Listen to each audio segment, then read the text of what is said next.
He's just sitting over there in his cabin doing some hunting and fishing. Damn, God!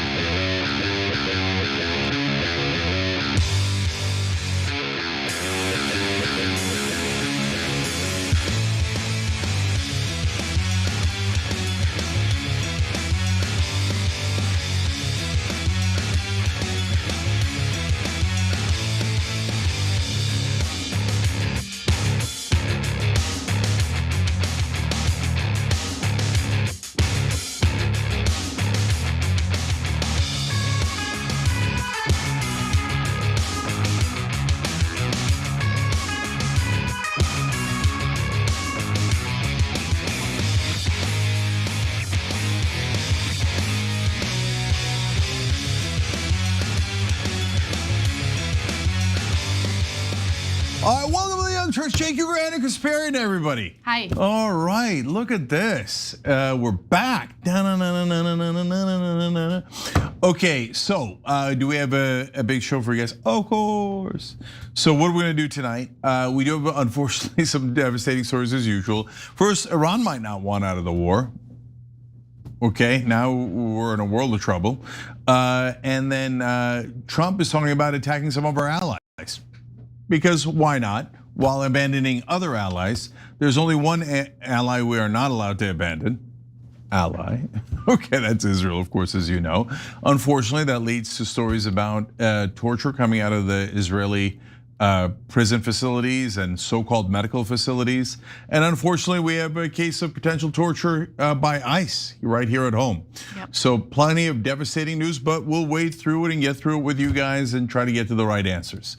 So, how you been, Casper? I'm good, I'm back. You know, vacation is behind me, which is great. I mean, everyone loves that. Yeah. Everyone loves knowing their vacation is behind them. I'm not sure that's true. Okay, but you look like you're in full Bobby Jindal mode, tanned, rested, and ready to go. What's up? Was that racist? No, that was literally Bobby Jindal's campaign slogan when he ran for president for a hot minute. That's right. I totally forgot because that he ran for president. If you guys don't remember, he's Indian American, South Asian, right? And so his slogan was tanned, rested, and ready to go. Brother, you're not tanned. You're Indian. Okay. Yeah, yep. So that was so hilariously embarrassing. God, I love. By the way, I don't know if this is okay to say, but I'm gonna say it anyway. Like well, the Italians, they're on another level. They're my favorite people. Oh, in terms of looks? No, in terms of everything. Like literally in terms of everything, in terms of culture, in terms of country, in terms of like their love for togetherness and family. I just love the Italians. Even like the mob stuff I love. Why not? Yeah, well, why not? Something's left to be desired in the mob front, but hey, I'm pro-Mediterranean, so I'm down. Yeah. All right, but let's, now that we started out fun, let's get to the usually disastrous news. So, backlash is growing because the Trump administration is not only giving the cold shoulder to our sailors on the USS Abraham Lincoln and now more ships, but because it's gone on way too long and the situation there is unfortunately disastrous. So quick reminder of what Trump said to our sailors who have been abroad, these aircraft carriers, for unprecedented lengths. His usual warmth and empathy, watch.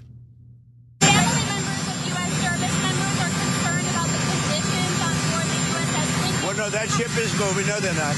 That ship is moving right now, or very shortly, and it's being replaced with another very similar ship. The deployment's gone on too long. No. Not nearly long enough. Wow, not nearly long enough. They need to suffer more, of course, for Israel. Anna's got the rest of the story. This news really gives you a sense of how much our resources are being wasted when we spend $1 trillion to now $1.5 trillion on our military. It doesn't go to our soldiers, it doesn't make their lives better. It does go to private defense contractors though. It does go toward fighting wars on behalf of Israel and foreign countries.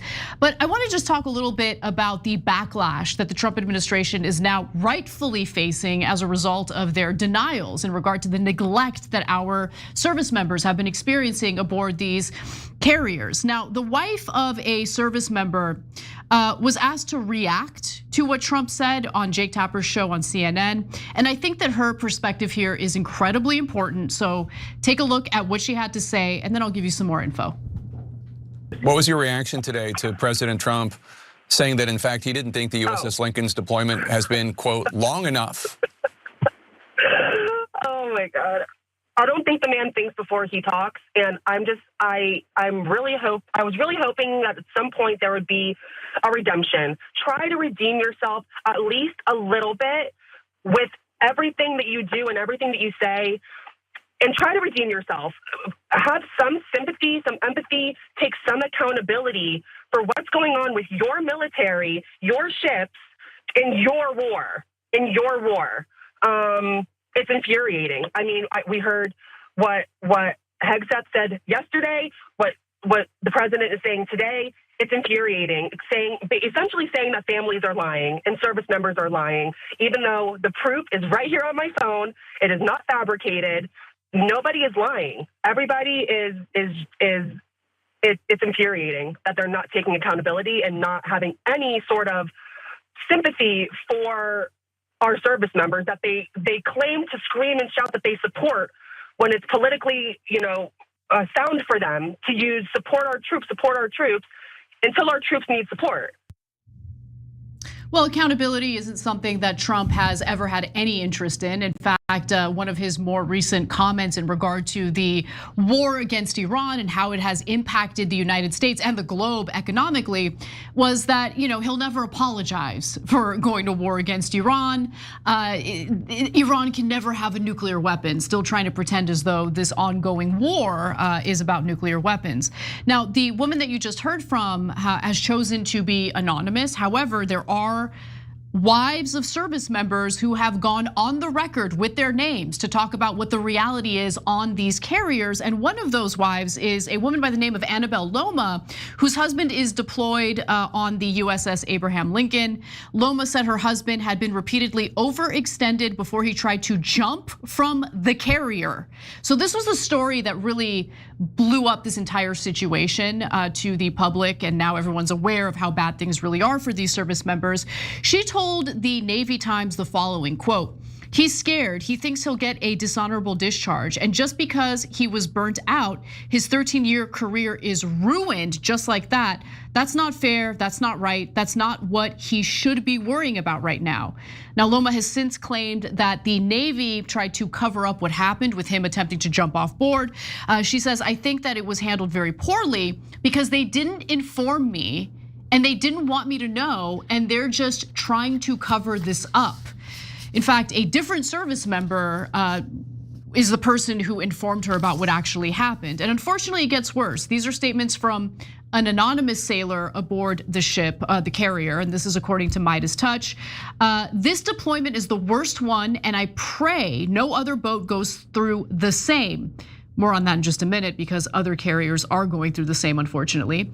Even people that have been deployed 100 times claim this one to be the worst and believe it can get worse than this. The Navy does not care. The mission will always come first. We haven't had anything fresh, but We haven't had anything fresh but meat cause it's freezed. Sometimes it gets here rotten. Okay, now sadly, this is something that other carriers are also experiencing. But before we get to that, Trump administration officials and their allies have absolutely engaged in a chorus of denials. And I want to show you what those denials look like before we get to the more recent statements from Donald Trump. I did talk to Admiral Cooper. He had a great visit with the troops there. They feel good about what's happening here. I've never seen such misrepresentation in the media of the actual facts that took place. These reports are just that. I haven't heard anything personally from our office. I don't make much of it, to be honest. Okay, so you're not concerned about these reports. 2 to 60 days is a long time, for a deployment. Yeah, oh no, there's no doubt about it. A soldier fell overboard and was rescued. They were claiming that multiple soldiers were committing suicide, and it's insulting to these troops. I mean, they've been there for a long time, standing tall, representing the United States, and that's what they volunteered to do. And when they're doing something like that, they really feel good about the meaning and the purpose of what it's about, and their families are sacrificing as well. Completely misrepresented. Listen, we make sure that every ship, every crew, every captain has everything we can provide them at every single moment. Now, the elderly gentleman that you saw on the screen is General Jack Keane, and he has a ton of conflicts of interest that Fox News never discloses in their broadcasts. He's a regular on Fox News programs, and he has worked for military companies, including General Dynamics and Blackwater, and currently serves as partner at SCP Partners. That's a venture capital firm that invests in defense contractors. So understand that homeboy profits off war, and he goes on the media to cheerlead wars that, again, he profits off of. And just today, Trump denied the reports while speaking with reporters over at the Oval Office. Let's take a quick look at that. Mr. President, is there enough food on the USS Lincoln? Yeah, it is. That was a CNN fake report. The Lincoln has been out there for a period of time, good period of time. But over the years, we've had them out there much longer. I was at a group meeting, and an admiral came up to see me over the weekend. And it was at a big group, and he happened to be an admiral retired. He said, I've been on ships that are out there much longer than that, sir. And I know people on the Lincoln, they say it's beautifully maintained and beautifully taken care of. And other people went out and they found out to be true. It was fake news reporting from CNN. And you can't ignore the optics, Cenk, of the gilded nonsense behind Trump, all that gold behind him, as he basically tells our service members, eat cake. You know, you're doing fine, stop complaining, these are all made up reports. Just one more video, because at the tail end of what you're about to see is images of what it actually looks like aboard these carriers. And I wanna be clear, it's not just the USS Abraham Lincoln that's undergoing this neglect. There are other carriers experiencing similar conditions. Take a look at this. A new report of a supply crisis on the USS Boxer. A family member telling the left-leaning Midas Touch News that women have run out of feminine hygiene items, writing they were begging us to send products, but none got delivered. Navy CENTCOM calling the claim false, adding the ship is fully equipped and has had 2 major deliveries this month. A social media account for the ship posting these photos today showing Marines and sailors distributing fresh deliveries, writing stocked, supplied, ready. And if you want to know what life aboard some of these carriers actually looks like, let's put some of this actually up here on the screen. To be clear, some of these we have labeled the source for what they actually come from. In some cases, they're either unauthorized, like posting, but this is a general flavor of what life aboard a U.S. Navy vessel in the year 2026 can look like. This is from the USS George Washington. I don't even know what I'm looking at here. Clearly labeled there. And obviously, I mean, some of this has been released by a friend of the show, Seth Harp. You can actually see in some of those, we remember covering some of these images in the past from a similar record deployments or long times at sea for the poor rations and food that are available. Just absolutely shameful. And again, remember, American taxpayers are tasked with funding our military to the tune of $1 trillion. Now that number has increased to $1.5 trillion a year. What are our service members getting for that? Clearly not much. Yeah, so I want to talk about morale because it's connected to this obviously, but a broader topic in a second. First, look, if you've never watched the movies about this or read the old articles about it, Donald Trump learned everything he knows about politics from Roy Cohn, who was the guy who was behind McCarthyism. So he helped McCarthy, he helped later in his career, and Trump earlier in his career. So he connects primeval throughout our lifetimes in this country. And Roy Cohn taught him always deny, deny, deny. It doesn't matter what reality is. If you just put out enough propaganda and repeat it enough times, people will believe the lies instead of the truth. So in this case, he doesn't care that it's Americans or that they're suffering. What does he do? Deny, deny, deny. Yep. No, the food is great there. The conditions are perfect. And I've heard people say it's the best ever. And others suffered so much worse. But now this is great. Deny, deny, deny. So a lot of times, if you're on his side, you love that kind of denial and you go, oh yeah, there's nothing wrong at all. Trump is right about everything. But when you find yourself on the other side of it and you realize it's total BS, well, then you get a little agitated. Like if your service members' families right now, you're saying, wait, you're saying I'm lying. You're saying my husband, my wife is lying. They're not lying, you're lying. And so that's happened to now enough sections of America that he's down to 32% approval rating, and everybody, 2/3 of the country has figured out who's lying, and it's Donald Trump, and it's true in this case as well. Now, just speaking of liars, General Jack Keane that we just showed you guys, and I always had a question about whether he's just mainly working for defense contractors, because they're just as happy about all these wars, if not happier, than Israel, right? So there's two giant lobbies working towards endless wars at all times, right? But the jury's kind of come in on Jack Keane. Yes, he cares about defense contractors, no question. He works for them, no question. He's incredibly biased and wants endless wars so he can profit off of it, no question. He's a sellout to this country. He'll send your kids to die so that he can profit off of it, and so that his benefactors can profit off of it. But now the jury's also come in. Of course, he also represents Israel. That's why now on his lapel, he's constantly wearing both the Israeli and the American flags. That's your number one clue as to who the Israeli assets are. They literally show it themselves. Now, Levin has gotten so much flack for it, and some of the early Israel First guys, including the guys I pointed out the pins of on Piers Morgan's show. And now they've switched to giant American flags. Oh, I meant we are Americans. Yes, not Israelis, but Americans. Jack Keane hasn't gotten onto that. So there he is with his Israeli flag on his lapel pin saying, remember, I'm a traitor. I represent a different country as well. And he shows it in his actions, because later in the program, we'll show you his thoughts on South Korea. If he just worked for the defense contractors, he would tell you, oh no, we need a lot more troops and action in South Korea and the Middle East and Africa and everywhere. But he doesn't say that. Now he's talking about abandoning the South Koreans. Why? Because they have defied his beloved Israel. Look, I think the lapel thing, I don't care what you wear on your lapel. What I care about is what your actions are. And the actions of these individuals is treason, right? Like they are totally okay selling out our country. They're okay with the abuse that our own service members are experiencing out at sea, deployed for a war, not on behalf of the American people, not because we need to do something to protect our country, but on behalf of Israel, a foreign country.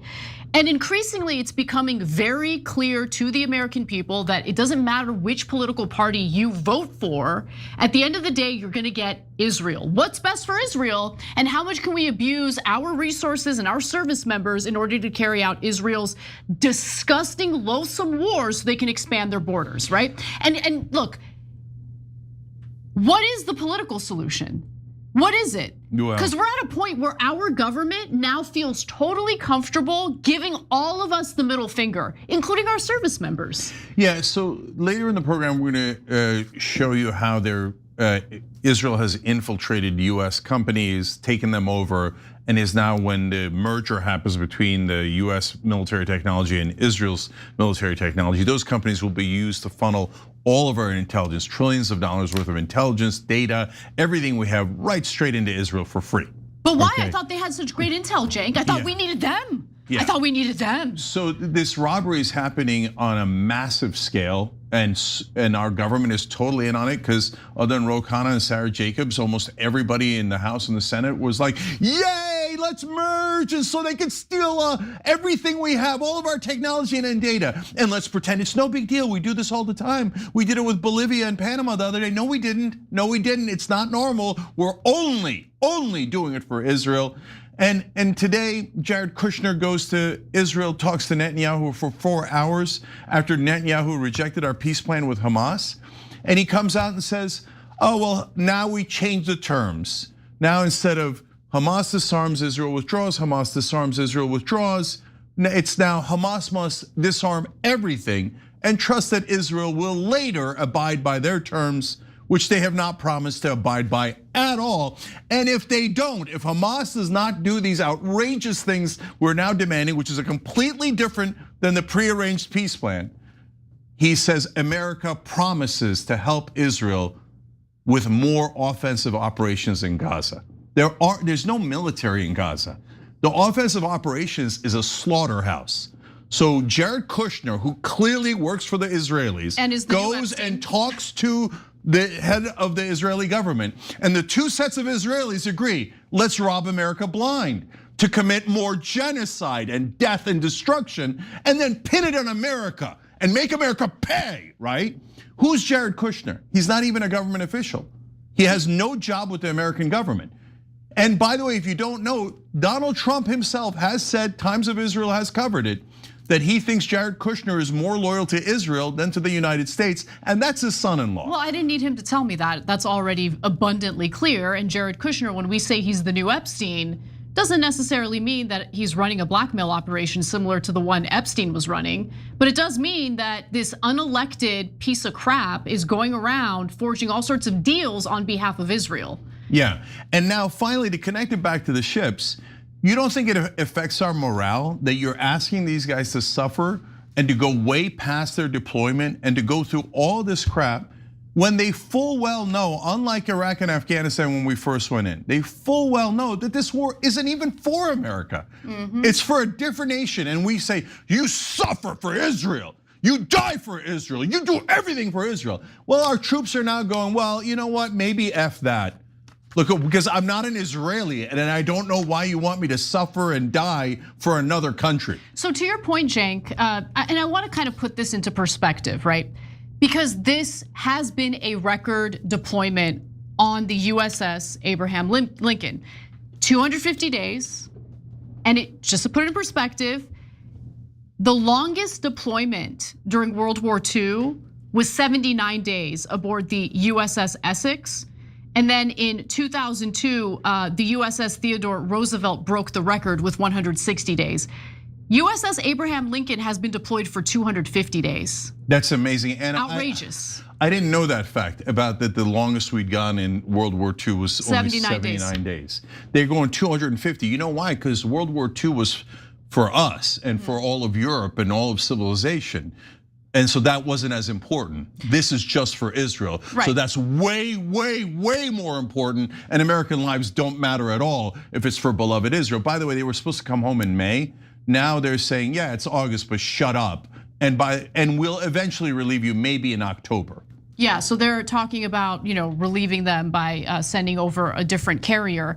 But again, this is a widespread problem, as the reports that I showed you earlier make clear. And look, our soldiers know what the truth is. Nothing makes that clearer than an image that was shared by Trita Parsi on X. This was an image that was sent to him from the field. If you zoom in, you can see that our service members have scribbled some messages on the dust of the aircraft flap. And the messages say things like, be a good goy and do what Israel tells you to. Operation Epstein Fury, peace deal number 64 incoming, all this for the Holy Land. So they know that this is Israel's war, that they have been sacrificed to fight for. Okay, so far I've seen two reactions to that in traditional media. One is a universal, not a story, not important at all. Shut up, sailors. Shut up, US service members. Back to the war for Israel, right? So like no concern at all, right? The only other reaction I've seen in traditional media is, look at all of our soldiers, they're all anti-Semites. Good, they should be out there. Okay, but going back to the question that I asked earlier, our media is working against us, our government is working against us, there's increasingly no political solution. What does that translate into? And I think that our government officials, and especially these loathsome members of Congress who have ceded all of their power to the executive branch, they should be asking themselves that question. They're so arrogant, they have no idea. So look, I'll answer the question very literally. Either somebody from the populist left or the populist right is going to win this 2028 election for president. And if they're honest and earnest, they will try to extract Israel from our government. If you don't do that, then we've wasted our time, right? Then nothing will change and we'll still be chattel to the Israelis and by the way, to all the donors, etc. But you have to pick the right person and that person has to win. If the Democrats speak like, oh, Pete Buttigieg, but don't worry, he'll get to Israel 28 years later. No, it's never gonna work. We're gonna be total chattel to the Israelis if you pick a standard Democrat or a standard Republican for president, no question. If I'm wrong and the populist left or right person does not win, okay, then God help the establishment, because then I'm out. I'm for peace, I'm for nonviolence, I'm for democracy, and I've proposed to you exactly how we get to a democratic solution. But if the establishment can find a way to block that on behalf of Israel and make sure that we're still serving the Israelis, then I don't know what's gonna happen. But what's like, people are gonna stop trying to vote our way out of it. And as I read this online the other day, just a rando on social media, and he said, so you guys are going to try to get the most heavily armed nation in the history of the world to all comply and bow to a tiny foreign nation. How do you think that's gonna go? So I don't know how it's gonna go, and I don't wanna find out. That's why I think the political answer is the right answer. But if we lose in 2028, I have no idea what happens after that, but it ain't gonna be pretty. All right, when we come back from the break, we'll talk about the latest Wall Street Journal report indicating that it looks like Iran actually wants to drag this war out and might even want to escalate it. We'll tell you why when we come back.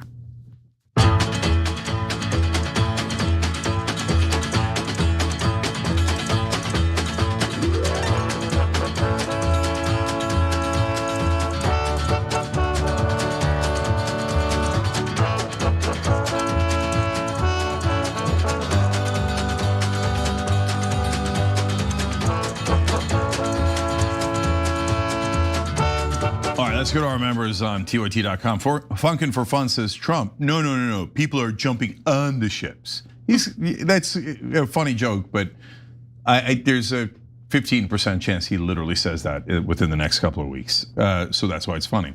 Pessimistic Progressive says, I like how Jake Tapper is suddenly interested in the concerns of these soldiers as if he hasn't cheerleaded this war.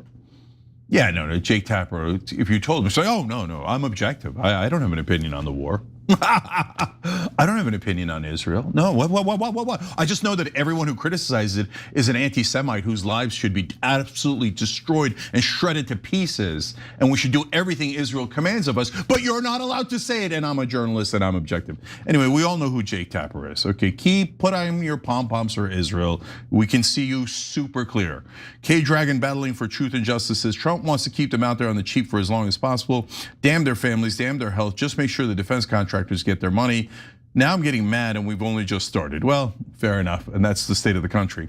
Now on to lovelier messages. Hakuna Matata says, Anna's back. Lovely to have you back. Thank you. Art Guy says, welcome back, Anna. I hope Charlie wasn't too upset with your extended absence. He has been super cuddly since we've been back, so maybe I need to take breaks more often. Yeah, okay, that'll show. Music Matters says, hello all, I hope you had a nice weekend. Anna. We love you, Salt Queen.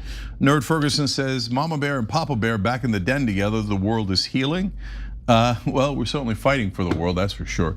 All right, both dragons return in a minute.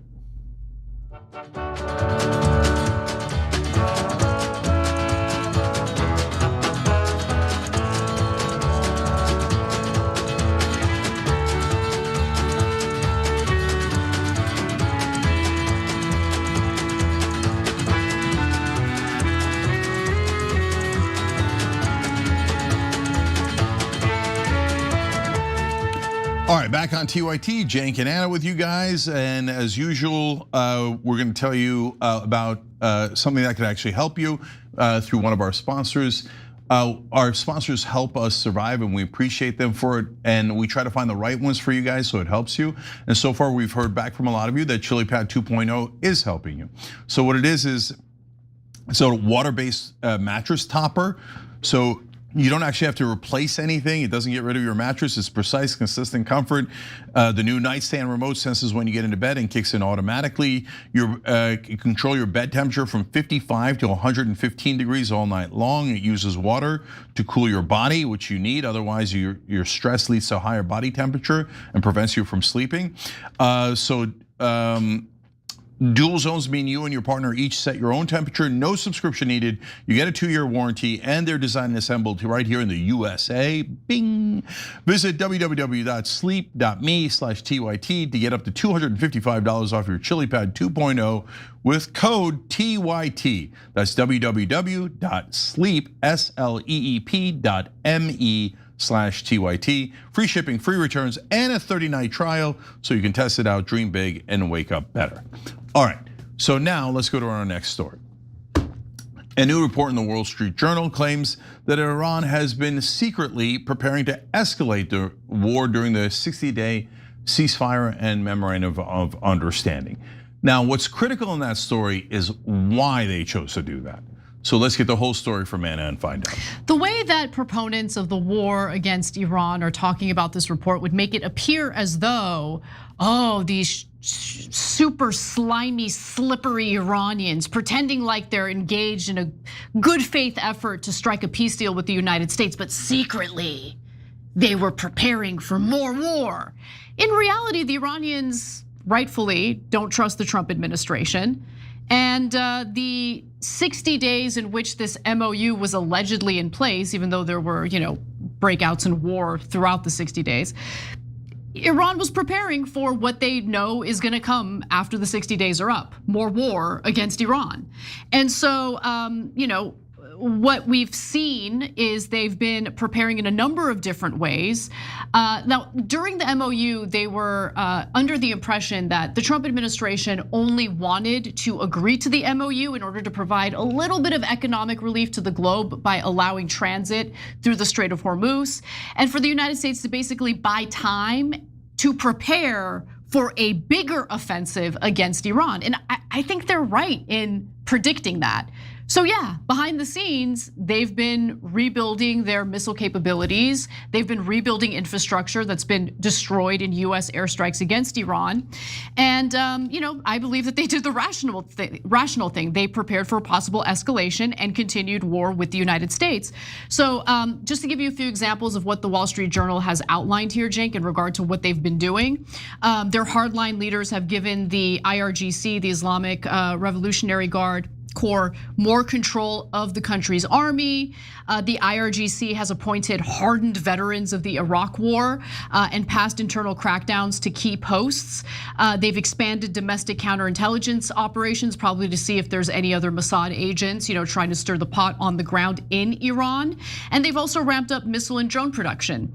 Iran has also expanded the war to the Red Sea, as we all know, with the Houthis blocking Saudi Arabia's transit of oil in the Red Sea. And Iran is rebuilding its infrastructure and restoring access to missile bases much more quickly than expected, a concern to Israeli officials, poor Israeli officials, who are familiar with the progress. It also has successfully targeted US bases and retains enough firepower to threaten ships and Gulf energy infrastructure. In fact, Arab intelligence officials have picked up evidence, including communications between Iran and militia allies in countries such as Yemen and Iraq, of a strategic shift inside the country's hardline leadership to get their forces ready to widen the war and raise the cost for the United States. Now, if you believe that international actors, various states are rational actors, what they're doing here is rational. This should be expected. I don't know why anyone is pretending to be surprised by any of this. Yeah, so what I was gonna say, Anna, is how come I haven't seen an article saying, hey, during the ceasefire, did you know that the US and Israel were reloading and getting prepared for further war? And that the US has moved in now over 50,000 ground troops to prepare for a much broader war? Did you know that Donald Trump is now talking about using tactical nukes against Iran, and Israel's officials have also talked about nuclear weapons? Now imagine if Iran had nukes and then they were talking about nuking Israel or nuking America, and that we knew that they were reloading and reloading. You would get articles about Iran dangerous, destroying peace, like this one, right? Yeah. But when we do it, there are no such articles, because the assumption of the objective American media is, oh no, we get to do whatever we want. Of course we're gonna reload in the ceasefire. By the way, Israel has never followed the ceasefire from day one. They were supposed to withdraw from Lebanon. Instead, they took more territory. And so they also didn't follow the ceasefire in Gaza. But hey, they're allowed to do whatever they want. And by the way, who killed the peace negotiators? Iranians didn't, the Israelis did. So the Iranians are like, wait, let me get this right. You should reload.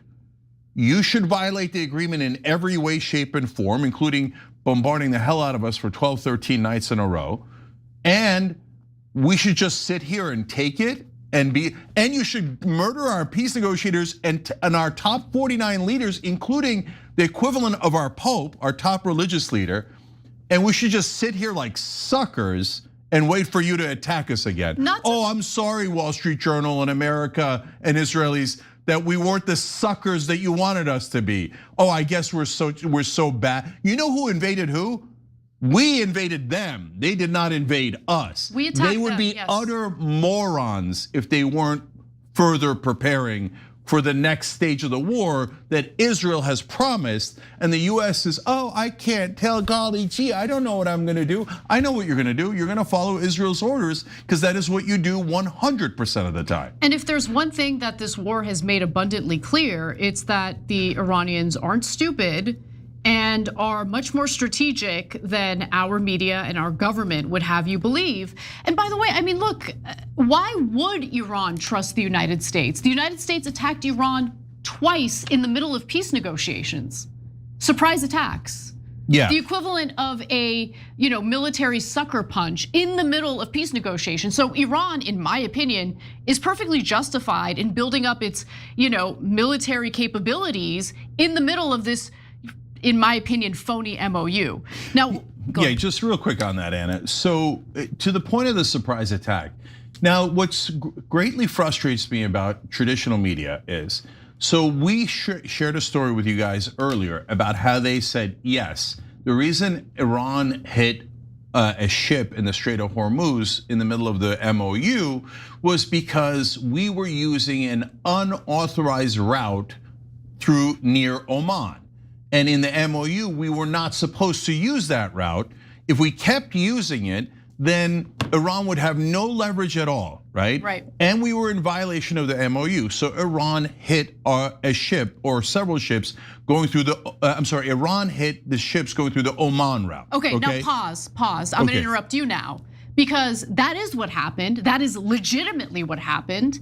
But this Wall Street Journal report tries to rewrite recent history and totally reframe this in an inaccurate way. So I want to read that part to you real quick. They write, the MOU promised sanctions waivers to let Iran sell its oil, access to billions of dollars in frozen cash, and the prospect of a $300 billion fund to rebuild the country. None of those things happened, by the way. Iran's main obligation was to open the Strait of Hormuz to shipping traffic and then negotiate in good faith on its nuclear program. When Iran started shooting at ships the US was guiding through the strait 3 weeks later in early July, it caught the US by surprise. The very dangerous people from Iran, they're sick, said Trump, who also called Iran's leaders scum. There's something wrong with them. No, there's something wrong with you. They were trying to carve out an alternate route through the Strait of Hormuz in order to do away with Iran's leverage. You think Iran didn't realize that? So what did they do? What a rational state actor would do. They attacked the ships. So this is why I get so frustrated with traditional media and keep telling you that they're doing nothing but propaganda, because they will report some of the facts and then go, my hands are clean. So that we read to you that from mainstream media, yes, it was us violating the memorandum of understanding and trying to establish the Oman route. Iran almost had no choice but to hit those ships if they wanted to maintain their leverage over the Strait of Hormuz, and without that, they don't have anything. And we're in violation, not them, right? Every article since then, collective amnesia. Every single mainstream media article frames it exactly like that and goes, Iran did a surprise attack. Sneaky Iran, violating the MOU. How dare they, surprise attack. Well, you're all lying because your own publications told us what actually happened earlier. And why do they do that? Is it the reporters? It's actually mainly the editors. The editors are the ones that enforce the propaganda. Okay, every once in a while we'll let the truth slip by because it's too awkward not to report it, but to tell the reporter, no, shut up and write the opposite of what's true. But the minute they report it, they're like, we're done with it. Never mention it again, and I demand all of you lie and write surprise attack by Iran. And by the way, look at the framing on the issue of like the internal dissent. Look, I don't like that Iran is continuing to prepare for war. I wish that they were more involved in the peace negotiations because I want peace. But we're telling you what rational actors would do on the American side and the Iranian side. They're acting in a very rational way, even though we might not like it, okay? But now when you look at the internal dissent, I hate the way they've cracked down on internal dissent before, and I don't want them doing that. And they have a religious fundamentalist government I'm not interested in. I don't want, okay? Having said that, they mention in a blip and then pretend it's all about oppression afterwards. They mention about, also the crackdown's about finding Mossad agents. The Mossad told you that they were in the streets in the protests against Iran. They said it publicly. Yeah, Iran's got to find them. Mossad was all over the Iranian government. That's why they knew when the 49 leaders were meeting. They've assassinated physicists. Some, by the way, involved in the nuclear energy program, which doesn't give you the right to assassinate them. That is a terrible war crime. Some not involved, but it doesn't matter. Just murder all the scientists in Iran because Israel is the terrorist. Yep. They're definitely the terrorist government, and Iran has killed no Israeli scientists. And if they did, the world would explode, and Jake Tapper would be screaming from the rooftops about how we have to murder everybody in Iran, right?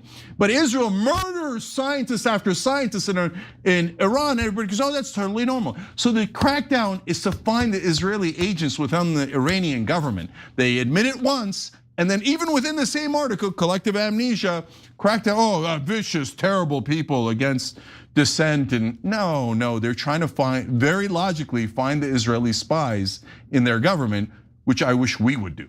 I totally agree with you on that. I disagree with you in not liking that Iran is preparing for more war. And the reason why I say that is because I have absolutely no faith in any peace process involving the United States and Israel. It's just not gonna happen. First of all, Israel is too thirsty to expand its borders, and really, the costs that they've had to undergo in this war are nothing compared to what the United States has had to bear the burden of.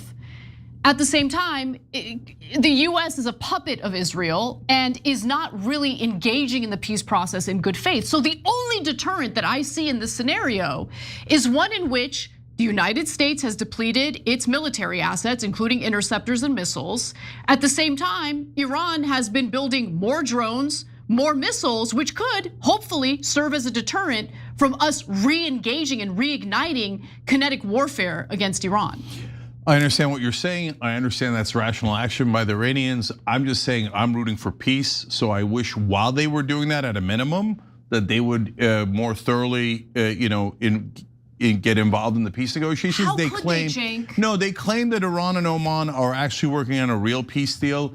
I don't know how the hell that's gonna work because we're not gonna agree to anything. I mean, and because this is all a game. We're all delaying until the Israeli elections because Israel controls everything we do. And so Trump has even talked about, reporting last week about how they're waiting for the Israeli elections. Are we also gonna wait for the elections in Papua New Guinea? Who gives a goddamn about the elections in Israel? And why would we wanna help Netanyahu? Netanyahu never returns the favor, never helps us, never listens to us, but we have to help him in his election efforts. Why? Why does no one in mainstream media ask the most rational questions? Why the F would we care about some pipsqueak country with 9 million people in it that is nearly completely irrelevant to us, except for the fact that everyone in media loves them and is loyal to them and is disloyal to us. Right. And goes, Israel's so important. We have to murder everyone for it. We have to declare war for it. And you suffer in the USS Abraham Lincoln. Die for them. Give us all your money for them. Oh, I can't believe how evil Iran is. No, why don't you just tell us, yeah, of course, we're waiting for the Israeli elections because Israel controls the US government. It is obvious. But the minute you say it, anti-Semite, destroy him for Israel. I mean, for America, because I'm so concerned about bigotry. Meanwhile, let's fund the genocide and the murder of tens of thousands of Muslim children, Arab children, Christian children. Who cares about them, right? Objective reporters. You can't expect people hoeing for Israel to do the right thing and get us accurate information. And that is 98% of US media. It's the truth. Anyway, we got to take a break. When we come back, we'll talk about the US having internal talks about potentially using tactical nukes against Iran and what the consequences of that would be for the United States. We'll be right back.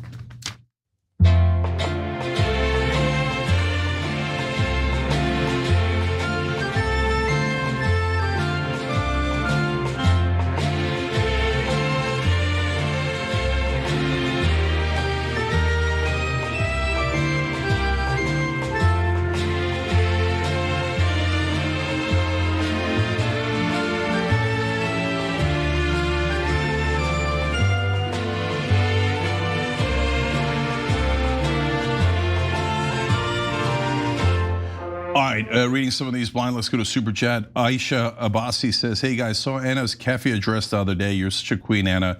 Love you guys. Keep up the good work. Thank you. Yeah, so she wears a dress that looks like Kefi, and some people were, some Israel First, I'm trying to contain myself from cursing, douches, were like, oh, that's an anti-Semitic dress. Get supporting Palestinians, they think is anti-Semitic. If you don't want to murder Palestinians, a rabid Zionist foaming at the mouth will come by and go, anti-Semite, you murder the Palestinians, otherwise you're an anti-Semite. You're letting them get under your skin too much. I don't care. In fact, I might wear it on the show tomorrow. I got the dress from a Palestinian-owned company known as Chorus. It's Kouris, Chorus. Wonderful company. They have other things as well. If you're interested in looking into it, so please do so. Yeah, and if a radical Zionist says that it's anti-Semitic to support Palestine, understand that person is a bigot and probably in favor of slaughters and massacres of children. You should stay as far away from them as possible because they don't believe that you're human like they are. So God knows what they could do. Okay, Konstantin Kavira says, thanks for the country music during the break, Bart. That's what I do. Kabi, thank you for the donation on Super Chat. On YouTube, Marty Mule 1962 says, Anna the Lego Salt Queen, thank you for representing us, your TYT family. Thank you. We'll be back.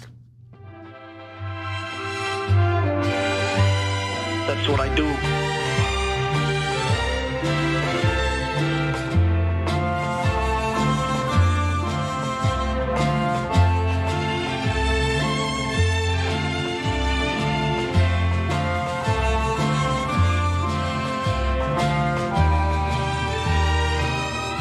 Back on TYT, the online news network, Cenk Uygur, Anna Kasparian, and Mike Glasso, thank you for gifting 50 memberships on YouTube. We appreciate you, brother. We love you guys. We do this show together, and I'm super proud of it. I love that we're backed by the American people, while the rest of American media is backed by the Israelis, radical Zionists, the elites, the donor class, and every disgusting criminal who's trying to rob you blind. Oh, look at that, they figured out by the media so you could brainwash people into supporting their own robbery. That was a genius idea on their part. All right, let's go to the next story. All right, so now that Donald Trump has a great new idea. Oman is our top ally in the region that's helping us to negotiate peace with Iran. So he came up with this genius strategy. Why don't we bomb them? Okay, look at the moron explaining it. I just got off the phone with President Trump, who discussed the situation with Iran as the 60-day memorandum of understanding expires. The president told Fox News Iran should raise the white flag of surrender. He went on to say, I have no time schedule. I'm not in a hurry. The president indicating that the US naval blockade is continuing to put new economic pressure on the Iranian regime, despite what the Iranians have said publicly. He said they're good poker players, but they're dying, and that the midterms in the United States have nothing to do with the president's thinking. Now, I asked the president about these parallel talks that are taking place between Iran and Oman about control of the Strait of Hormuz. And the president told Fox News, if Oman gets in the way, we'll bomb the S out of them. We went on to talk about a variety of different regional topics, including the US stockpiles of weapons that are currently stationed in the Middle East. The president says what we've used so far is peanuts. He went on to say the United States has a lot of mid-level weapons, and that many of the more advanced systems, the president says, were given away by President Biden to Ukraine, for example, when we're talking about air defense that is needed right now in the Middle East. We have a blithering idiot, one of the dumbest people on the entire planet as our president. Oman is on our side, you moron. How does it help to bomb them into oblivion? Anna has the whole story. Well, Cenk, as you mentioned earlier, Oman does serve as a critical intermediary between the United States and Iran. And if you care about striking a peace deal with Iran, you're gonna need intermediaries like Oman. Now, this is obviously an escalation by President Donald Trump against our ally in the region, an actual ally, not like Israel, which actually works against us and bleeds us dry. And what's amazing to me is this is just another example of Trump lashing out because we've lost the war, we continue losing the war, Iran has more military capability than we have at the moment because we've depleted so much of our arsenal, so many of our interceptors, of our missiles, because of our lust for war, our government's absolute love affair with constant war and basically getting involved in other foreign wars, including what's been going down in Ukraine. Now, I want to just note the MOU that President Donald Trump signed along with Iran indicated that Iran and Oman would engage in discussions over the management of the Strait of Hormuz. And now Trump is citing their talks as reason for wanting to bomb Oman.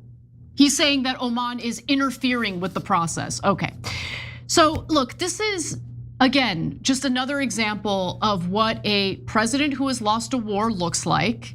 He doesn't know how to act. He doesn't know how to handle or finesse the situation. There is no finessing the situation. He was lied to by the Israelis, played for a fool, decided to attack Iran under the assumption that the war would be a cakewalk, that the regime change war against Iran would be a cakewalk, that the people of Iran would rise up and carry out regime change on behalf of Israel and the United States. And that didn't happen. Trump was lied to. He's a buffoon, played for a fool, and we've been sacrificing our soldiers and incredibly precious and finite resources, including military assets, fighting a war on behalf of Israel, a country that's just seeking to expand its borders. We are bleeding ourselves dry to help a foreign country build its empire. That is the reality of the situation. 100%. That's exactly what's happening. And the job of the corporate media is to lie you into compliance. Just be okay with it. Oh, we have some interest in this war. You know, in the original list of things we were supposed to do in this war, according that the Israelis handed us, was to destroy every ballistic missile and every drone Iran had.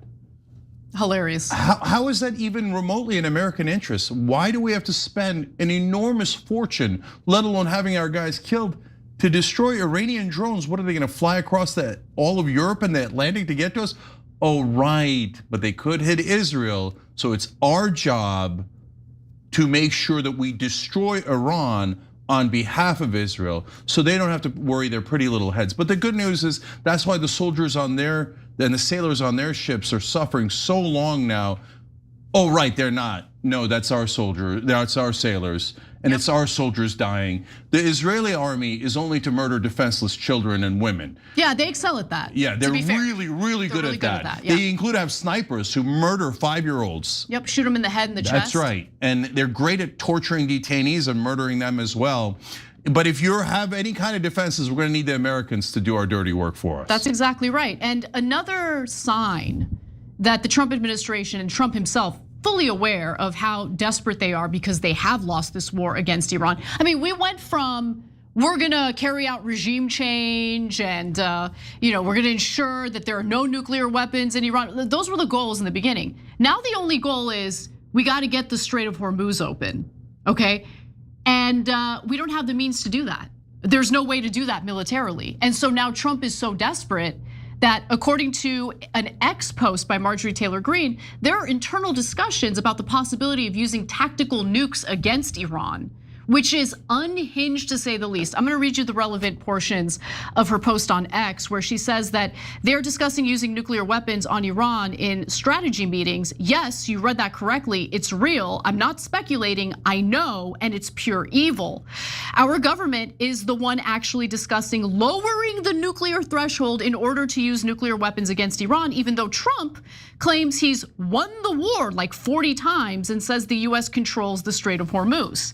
Trump promised no more foreign wars, but may actually be the one who delivers a nuclear holocaust that would likely drag the entire world into major conflict, economic depression, and mass human suffering we've never seen in our lifetimes and maybe throughout history. In fact, if you don't trust Marjorie Taylor Greene, I happen to trust her on this matter for sure. But nonetheless, you have former Navy Senior Chief Petty Officer Malcolm Nance, who's clearly a Democrat, emphasizing what using nuclear weapons would mean for the globe and more importantly, the perspective of the United States or the perception toward the United States. And I wanted to show you his rant. There's a lot of cursing that we had to censor out, but I understand the sentiment here. I totally agree with him. Take a look at this. Let's say we lose our minds and we say we're not going to go higher than Hiroshima or Nagasaki. We're going to go to 18 kilotons of atomic bomb, not 19 like in Hiroshima or Nagasaki, just so that we can say we didn't exceed World War II. That's going to throw thousands of metric tons of dirt into the sky. And let me explain something to you. It's all radioactive. All of it. And where does it go, Malcolm? It goes up into the stratosphere. And what does it do? It does laps around the Earth.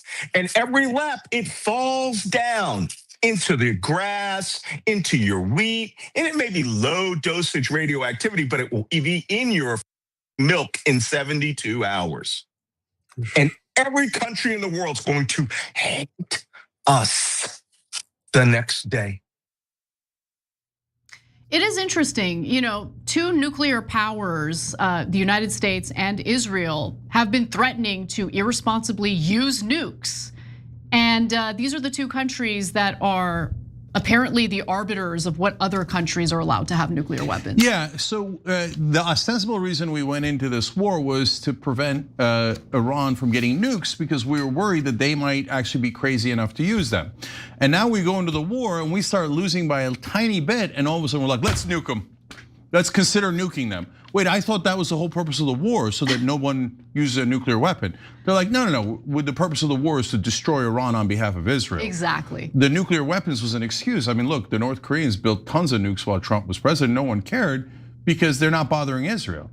Oh, but they're threatening our allies in South Korea and Japan that are much bigger allies and much more important economies. The North Koreans having nukes is much more dangerous. They're very volatile as well. They're like, yeah.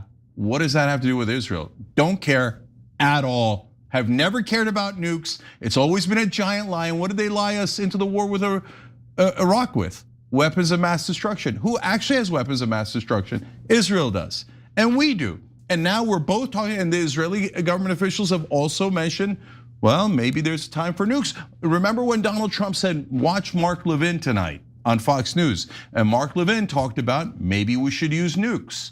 So, because Israel has no moral boundaries. So what we're doing is we're marrying a president who is a complete moron. He's threatened to attack 15 countries so far in this term. And he doesn't have moral boundaries. Right, and he doesn't have any moral boundaries either. And he's attacked 7 of them already, almost all of them on behalf of Israel, right? And now there's the other 8, by the way, include allies like Oman and Canada and Greenland, because he's a lunatic, right? Now you marry that lunatic with a super evil government like the Israelis, who are like, oh, we can manipulate America into doing whatever we want just by bribing their government officials and buying off their media. Yeah, that costs a couple $2 billion, but we get trillions back from the wars and from all the money they directly give us. We could just take a small portion of the money they give us and cycle it back into America to get 100 times more. It's a perfect robbery, and because the media will cover for us. And then the media will tell everyone that if anyone objects, they're an anti-Semite and their life should be destroyed. And so that way we'll have complete control over America while calling all Americans anti-Semites and guilting them into wars, let alone the fact that it's just a robbery. And so now, by the way, if we want to, we could use the nukes we stole from you, Israel says, which they did. They stole our nuclear technology, uranium, and nuclear triggers. And what did the compliant Israeli press pretending to be American press say? Oh, that's perfectly normal. Yeah, your allies stealing all of your nuclear secrets. Remember when Canada did it? No, I don't remember when Canada did it. I don't remember when any other ally did it. I don't remember when an enemy did it. There's only one country who did it. It was Israel, and it was not normal. It was treason. It was a bunch of traitors who betrayed us in the worst possible way. Now those same traitors, deeply embedded in our government, are saying, maybe you should use nukes on Iran. And by the way, we don't want it on Israel's moral compass, right? So we'll have the stupid Americans do it for us. So that way we can say, well, we didn't do it.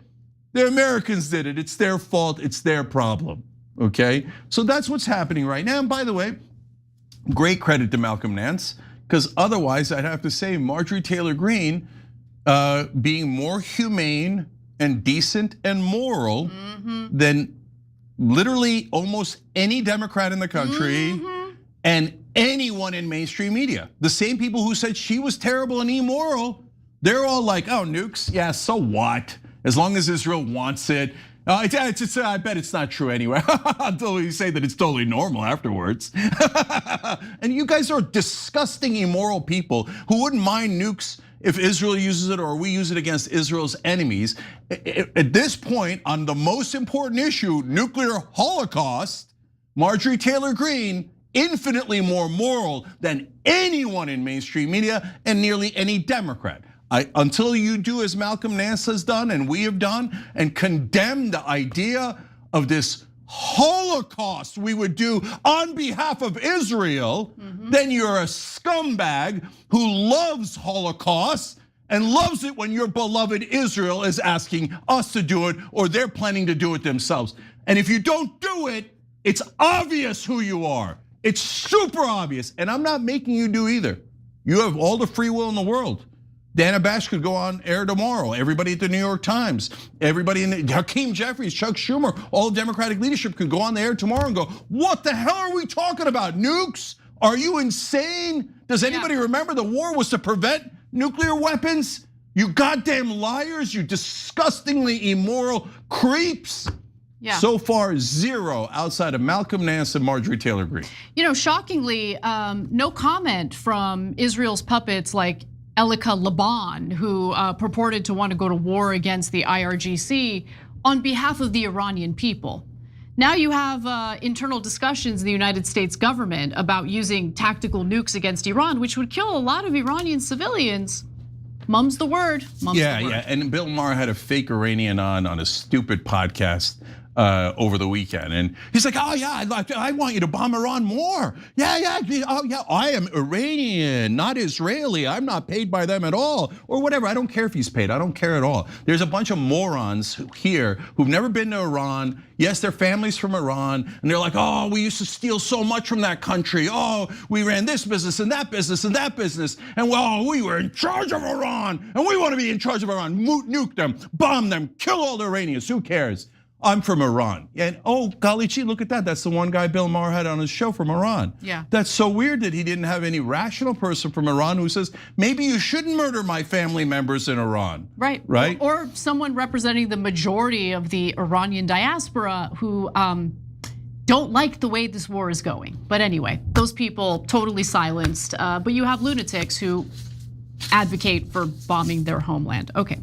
Anyway, we got to take a break. When we come back for the second hour of the show, we'll talk a little bit about how Trump has turned on South Korea, and we'll talk about the fallout in that story, but we'll also discuss something that's really important because Mossad and the Israelis have already infiltrated our military. I want to show you how. We'll be right back.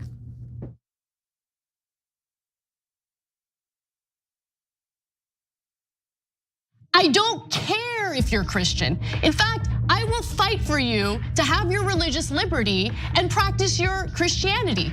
I believe in that.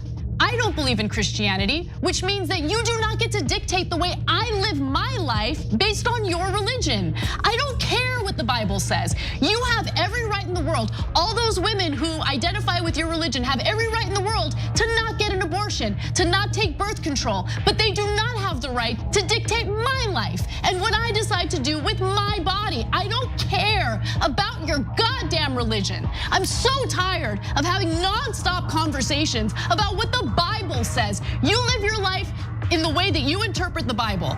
Again, I don't care, but you don't get to take the Bible and tell me, well, the Bible says this in this chapter, in this verse. I don't care. I don't care, I don't believe in it, and I have the right, based on our Constitution, to not believe in it. No part of Gaza has been left unscathed. Ain't a whole lot left. I don't know why they need any more bombs. Let us be clear. The United States provided $18 billion in military aid to Israel. Netanyahu, indiscriminate bombardment, have killed more than 50,000 civilians 60% of whom are women, children, paramedics, and journalists. All of this is against basic human decency. You don't starve children with absolutely no humanitarian aid getting into Gaza. It is a war crime. It is illegal for the United States government to provide Israel with more offensive weapons. History will not forgive us.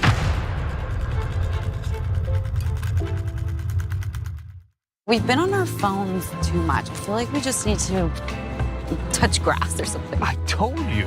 I mean, you know what? Let's actually do it. Let's touch the grass. Whoa.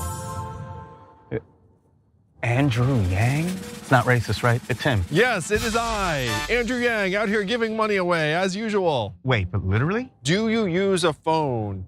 Noble Mobile will cut your wireless bill in half every month, and you get paid even more if you log off, look up, and touch grass. Oh, I actually have some grass if you... I don't think that's the kind of grass. Not that kind of grass, unfortunately. Whoa, wait, what the... Whoa. I guess that kind of grass works too. All grass works. All grass and we get cash? Wait, did you see that, babe?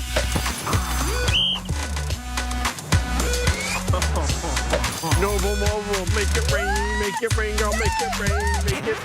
That didn't rain so good, but now it's raining good. Corruption, injustice, the system is rigged against you. Every day we're blasted by a flurry of terrible news from every angle, which can make it challenging to stay positive and know how to fight back. The Damage Report is your solution. I'm Johnny DeRola, and my daily morning show cuts through the noise and exposes the real damage being done to our country, the world, and how we can fight back against it. Corporate greed crushing workers? We'll name names. Politicians selling you out for their corporate overlords? We've got the receipts. Climate disaster, economic collapse, the rise of fascism. No spin, no establishment talking points, just the truth that you need to survive and resist. But it's not all doom and gloom. We'd love to have you join the Dragon Squad, our community of positive-minded activists who turn the day's news into positive action. With new episodes every weekday, listen to The Damage Report to get honest news, unflinching commentary, and daring coverage you won't find anywhere else. Listen to The Damage Report on Spotify, Apple Podcasts, or wherever you get your podcasts, because understanding the damage is the first step to fixing it. Zen thing, man.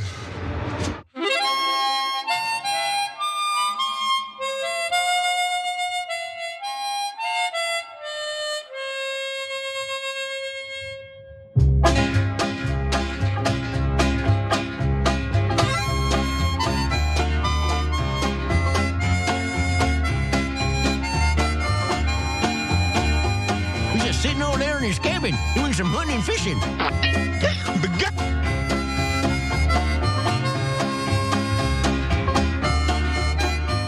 All right, back on the Young Turks, Cenk and Anna with you guys. If you can, guys, this would be a terrific time to help us. tyt.com/join. You could donate through there. You can get annual membership that gives you a couple of months off. By the way, during the commercial breaks, we interact with you guys if you're on the TYT stream. So join through tyt.com/join. All right, let's do the next story. South Korea has been one of our top allies for a long, long time. We went to war to protect them, and we've been protecting them since. And they've turned into one of our top economic allies in the world. So we have a terrific relationship until now. Now, why is Trump upset with them? Because they haven't helped in the Iran war. What? Why would South Korea go to war in Iran for Israel? And now the South Koreans are frustrated because their gas prices are super high because of the war, and we're running out of interceptors and key missiles to protect them. So now all of a sudden, we've got an issue with South Korea. Thanks a lot, Donald Trump. Anna, tell us all about it. Yes, in fact, because we are running out of missile interceptors and other military assets in the Iran war, the Trump administration has chosen to move military assets away from South Korea to the Middle East in order to protect Israel. Let's keep it real. Of course. So that has been going on since the very beginning of the war, but making matters worse, Trump has decided to compound hostilities against South Korea, again, a longstanding US ally, over the weekend by saying insanely kind things about North Korea's Kim Jong-un. Now, North Korea, of course, is the biggest security threat to South Korea. And I want to give you a sense of what Trump posted on Truth Social over the weekend. He said, based on my very good relationship with Kim Jong-un, who of course is the dictator of the communist country of North Korea, He did not write and added. I said that, right? But it's just amazing because all the fear mongering we hear about communist China, and then you look at Trump's comments about North Korea, it's amazing. Anyway, he says, based on my very good relationship with Kim Jong-un of North Korea, I am not happy with the fact that the United States has long ago agreed to participate in joint military exercises with South Korea. These exercises are not only costly, with much of these costs paid for by the United States of America, as usual, but send a signal that is totally inappropriate and hostile to a country that, as long as Donald J. Trump has been president, love when he refers to himself in the third person, has been unthreatening and respectful. Therefore, and based on the fact that it is too late to cancel, I have instructed Secretary of War Pete Hegseth to substantially reduce the joint military exercises. Now look, I want to be accurate and fair, and there is a tiny kernel of truth to what Trump is saying there, and I'm gonna get back to that in just a minute. However, there's a lot that he's lying about as well, okay? So before we get to that kernel of truth, it's critical to understand that Trump's claim that North Korea has been unthreatening and respectful stands in contrast with North Korea's continued military activity. So for instance, since Trump re-entered office, North Korea has conducted, 24 ballistic missile tests. They've also carried out cruise missile and air defense firings, including a launch just this last Wednesday. Kim has yet to comment on Trump's plan to scale back the military drills, between the United States and South Korea. Over the weekend, though, he reaffirmed Pyongyang's deepening ties with Russia in a message to President Vladimir Putin, state media reported. And by the way, just a quick aside, North Korea has been helping Russia in their war against Ukraine, and our depleted military stockpiles, like the weapons, the missiles, the interceptors, is hurting Ukraine. In fact, here's a headline from the Financial Times: Ukraine left exposed as Patriot launchers run empty. Now, let's get to the kernel of truth to what Trump is saying. I do think he's right in noting that the joint military exercises between the United States and South Korea are intentionally provocative and are not leading to a peaceful situation with North Korea. So I'm gonna give you the details on that. So these training events, like the training event that Trump is specifically talking about, is actually an annual thing that happens. It's known as the Ulchi Freedom Shield Joint Military Exercises. It's a 10-day event that runs through August 27th, and it involves 18,000 Korean troops alongside thousands of US and UN forces. These drills, these annual drills, began in 1976 and focused mainly on defending South Korea from North Korea. Now, wanting to do that is understandable. However, South Korean and US military commanders had planned to use the latest drills in order to kind of show their military capabilities and how much they've evolved when it comes to the use of drone swarms, electronic GPS jamming, and coordinated cyber warfare. But when you do that, obviously, North Korea is gonna see that as hostile. They're gonna see that as provocative. And unsurprisingly, North Korea, not a big fan of these drills. So its foreign ministry last week called the planned drills a rehearsal for an aggressive war and gave threat to its security, and grave threat to its security. Additionally, every year, North Korea displays its opposition to these military drills by carrying out provocative military actions of their own. So on August 12th, North Korea launched a ballistic missile toward the Sea of Japan, according to Seoul and Tokyo, marking the second such test from Pyongyang in less than a week. So, and Trump has been consistent in finding these military drills unnecessarily provocative and hostile, right? So, after he met with Kim Jong-un in 2018. This was during the summit in Singapore. He called the drills expensive and provocative. Let me just also note, he never whines about how expensive it is to defend Israel and fight its wars. But when it comes to our actual allies, Israel's not an ally. They treat us like an enemy. But when it comes to our actual allies, he complains about the costs. And then he also said, at the same time, that he wanted to reduce the number of US troops on the Korean peninsula. This is during his first term. So he has been consistent with this message, but I'm curious what you think, Cenk. So look, if I could, I wouldn't do military drills on either side. There's no need to keep threatening each other and wasting money doing it. That being said, in this case, the North Koreans are definitely a billion times worse than the South Koreans. Of course. Okay, so the North Korean leaders are despicable. They oppress their own people more than almost anyone on planet Earth, and so they're doing all these military drills just to protect a handful of the top leaders in North Korea, meanwhile brutalizing the millions of North Koreans that live there. So I don't want to spend a ton of money across the world being the world's policeman. At the same time, I want to make sure that North Korea doesn't get the wrong idea and mistake, our restraint for weakness, because they are sometimes act in ways that are lunatic.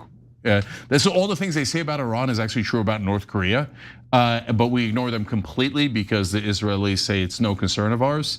So right now, Trump has turned on them. I'm turned on South Korea instead of North Korea. Yeah. Which is insane, totally insane. So along those lines, first of all, to South Korea's anger, Ukraine is also running out of interceptor missiles. Today I read an article about how a whole bunch landed right in the middle of Kiev sent from Russia because we don't have any left. Why? We spent it all on Israel. And whatever we have left, we're reserving for Israel. Yep. So nothing for South Korea, nothing for Ukraine. Ukrainians are idiotic enough to think that Israel is their friends, and that's why they hit an Iranian ship. Oops, no interceptors for you. Good luck. Israel keeps them all. They're never gonna help you ever. So now the North Koreans built nukes, are super aggressive. They're all the things that we heard the Iranians are going to do but have never done, right? But yet, since they're not close to Israel, no one cares. And America doesn't care at all. And the North Koreans kiss Trump's ass. So he's like, the South Koreans haven't bribed me at all. They have no blackmail on me. They're an ally. Why would I care? I don't care about America. I only care about Trump. And the North Koreans are nice to me and send me love letters. So, and one last thing about that. So I'm told that Abdullah al-Said is very dangerous and has to lose because he's connected to Hassan Piker. And Hassan Piker once praised Mao, who is a communist dictator of China. Which was idiotic to say. Okay, that sounds right to me. Okay, well, that's a real problem. I see that. Okay, interesting. Now, we're doing smear by proxy. Wait, let's see if that's true of the other side. Mike Rogers is supported 100% by Donald Trump, who says he's currently in love with a communist dictator of North Korea.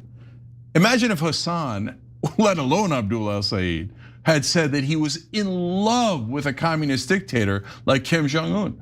But Trump has said that. But to be fair to our press, the number of times they've pressed Mike Rogers on that is, zero. Because if you love communists, but you support Israel, it's totally okay. I don't know it, I've never heard of it. But if you find someone who said something wrong and you can connect them back to an anti-Israel candidate, attack! Everyone attack at the same time. So South Koreans, I have a message for you. You're screwed. Our entire government and our entire media doesn't care about you at all. They don't care about you 1% for a very simple reason. You're not Israeli, so they don't care. By the way, I mean, just going back to the military drills between the United States and South Korea, I don't know if it's a good idea to do military drills to provoke a nuclear power, which North Korea is at this point. But anyway, okay, putting that aside, the other thing I wanted to just quickly mention here is why Trump is doing this. Why is he so salty toward South Korea all of a sudden, a longtime ally of the United States? Well, it's because South Korea was unwilling to get involved in the Iran war. In fact, here's what Trump wrote in a Truth Social post. This is graphic 7. I recently asked the president of South Korea if they would like to join us in the denuclearization of the Islamic Republic of Iran, and they said, no thanks. Thank you for your attention to this matter. Okay. And then Trump doubled down on this message while speaking to reporters in the Oval Office today. Take a look at that. When I called recently, the president of South Korea, who I think he's very nice, actually. But I called him, I said, would you like to give us a little hand? We don't need help with Iran, but if you'd like, give us a hand with Iran. He said, no, thanks. And I said, wait a minute, we have 39,000 soldiers over there guarding you from Kim Jong-un, your next door neighbor, and you're not going to help us on a very easy military operation in Iran? That's strange. No, we'd rather not get involved. I say, well, why are we involved in helping you? So, and I want to help them, but when you ask somebody, would you like to give us a hand, and they say, no thanks, and then we're guarding them from a country and paying ourselves billions of dollars, it's costing us billions and billions of dollars to protect not only them, but other countries. Look at NATO. We spend hundreds of billions of dollars protecting Europe from Russia. Hundreds of billions, mostly from Russia, but from other things too. And then they say, well, they don't want to get involved with guarding the strait where they get most of their oil. They get 50% of their oil, and they don't want to get involved. Why are we doing it? We can't go around and protect all of these countries, especially when they're not there to help us. Of course, Israel is the big elephant in the room that Trump is not addressing. We're forced to fight their wars. We're forced to pay for it. Our soldiers are sacrificed for it, but no mention of that. And in response to Trump's whining about South Korea refusing to get involved in the war against Iran, South Korea said on Monday that it was in close communications with the US on substantial and military ways to contribute to the freedom of passage in the Strait of Hormuz and had been participating in international discussions. Look, on one hand, you have Trump repeatedly talking about how he's totally obliterated Iran. We've won the war. We don't need anyone's help. And then he goes after our longstanding allies for not wanting to get involved in what is clearly a disastrous war for the United States. Okay. So we're having a gigantic national debate about whether the South Koreans should send in troops for the Iran war. Yet not one person in American media has asked, hey, wait, shouldn't we be using Israeli ground troops if we're gonna use ground troops at all? And only Israeli ground troops. But forget only. If you even mention the idea of using Israeli ground troops, it will be met with a wall of silence. Shh, what if the Americans find out we're using them as cannon fodder? American media has to make sure that Americans do not find out about the idea that the Israelis will not risk their own. They will make Americans die for them. And now they demand that the South Koreans die for them. The only people who are not gonna die on the ground are the Israelis, because their army is reserved for murdering innocent women and children. Defenseless people is all they slaughter. They're totally, we're the greatest military. Oh, really? Then why don't you go fight Iran on your own? Oh, no way, daddy, mommy, protect me. Okay, the South Koreans have to protect us. No, they don't.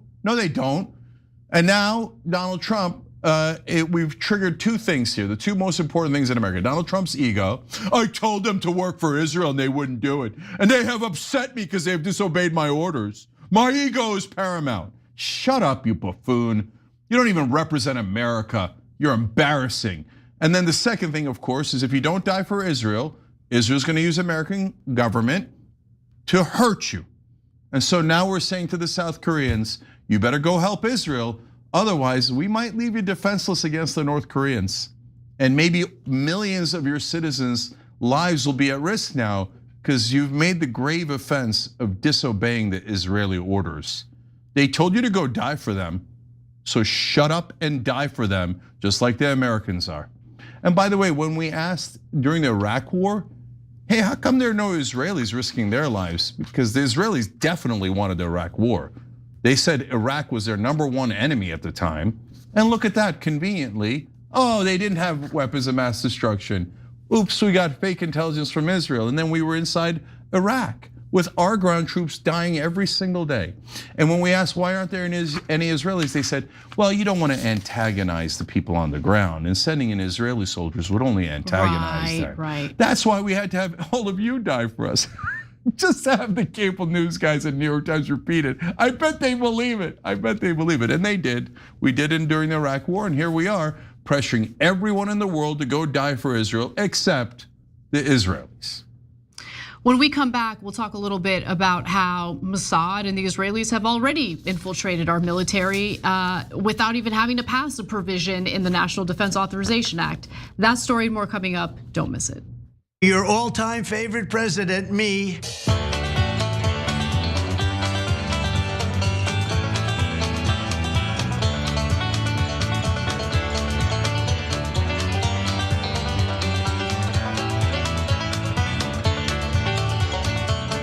All right, let's go to YouTube members. Concho Dongchim says, as a sailor I worked with, compared ship life to jail, including everything you think of. This is solitary without resupply. Aussie Joey says, if only it were an Israeli ship, every member of Congress and mainstream media would be screaming from the rooftops. Oh wait, Israel never puts their troops in harm's way. That's what Americans are for. That is absolutely correct. Every once in a while, they'll do a bombing route in Iran, but only after we've destroyed their air defenses, risking our guys for it. And then when there's no threat at all, the Israelis are like, oh, is there any children to murder? Are there any innocent civilians to bomb? We're here to help with the war, our war. Shut up, go die for us. Intruder Alert 007 says, I was on board an aircraft carrier, USS Coral Sea CV-43 in 1976 and 77. The longest we were ever out before a port call was 3 weeks when we traveled from Hawaii to the Philippines. That was a long 3 weeks. Meanwhile, Abraham Lincoln's been out there for 250 days. What was it, the Ford that was out there for over 300 days? Marty Mule 1962 says, oh, I read that one already. Intruder Alert 007 says, howdy from Austin, Texas, Talarico country. Welcome back, Anna, we missed you. Duwu87, thank you for gifting a sub on Twitch. That hasn't happened in a while, so we appreciate you, brother. Thank you. Suspicious Dragon 92 said, a close friend of mine was in the Navy, and she's told me that being on the ship that long out there messes with your head in a way, especially if there's no active combat. That is so true. Greene New Dealer Dragon says he ran away from Vietnam, but won't apologize for killing your kids in Iran. We'll be back. That's what I do.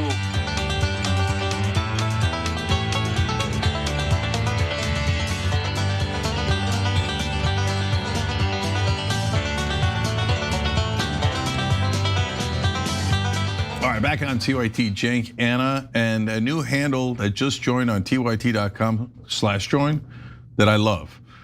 Don't tread on my uterus. Okay, speaking for the left there, I like that. Okay, God bless. All right, now we got more stories for you guys. Let's go to the next one. The former head of Mossad helped to manipulate Donald Trump into this war. Literally, he was zoomed into the Situation Room, gave him a bunch of fake intelligence, and Donald Trump believed it, and we invaded Iran. Things like, oh, it'll be easy, we'll get regime change right away. Iran cannot close the Strait of Hormuz. Nothing but lies. Now Anna's gonna tell us about how they're taking over, that same guy, taking over American companies and infiltrating the US defense systems through them. Oh, how lovely. Now, of course, you won't see this in mainstream media because they're the great protectors of Israel. So find out the truth here. Cenk, this is a story that we know about simply due to the incredible investigative reporting carried out by independent journalist Gen X Girl. She writes about this in Substack, and it has to do with David Barnea, who was the former head of Mossad. And you're right, the person who helped lie us into a disastrous war against Iran. Now, apparently a month after leaving Mossad, he ends up becoming the head of a private defense contractor based here in the United States. As Gen X Girl 1994 writes in her Substack, on June 2nd, 2026, David Barnea completed his term as Israel's Mossad director. 1 month later, on August 3rd, 2026, he was appointed global president and chairman of Ondas Defense Limited. the defense division of NASDAQ-listed US firm Ondas Inc.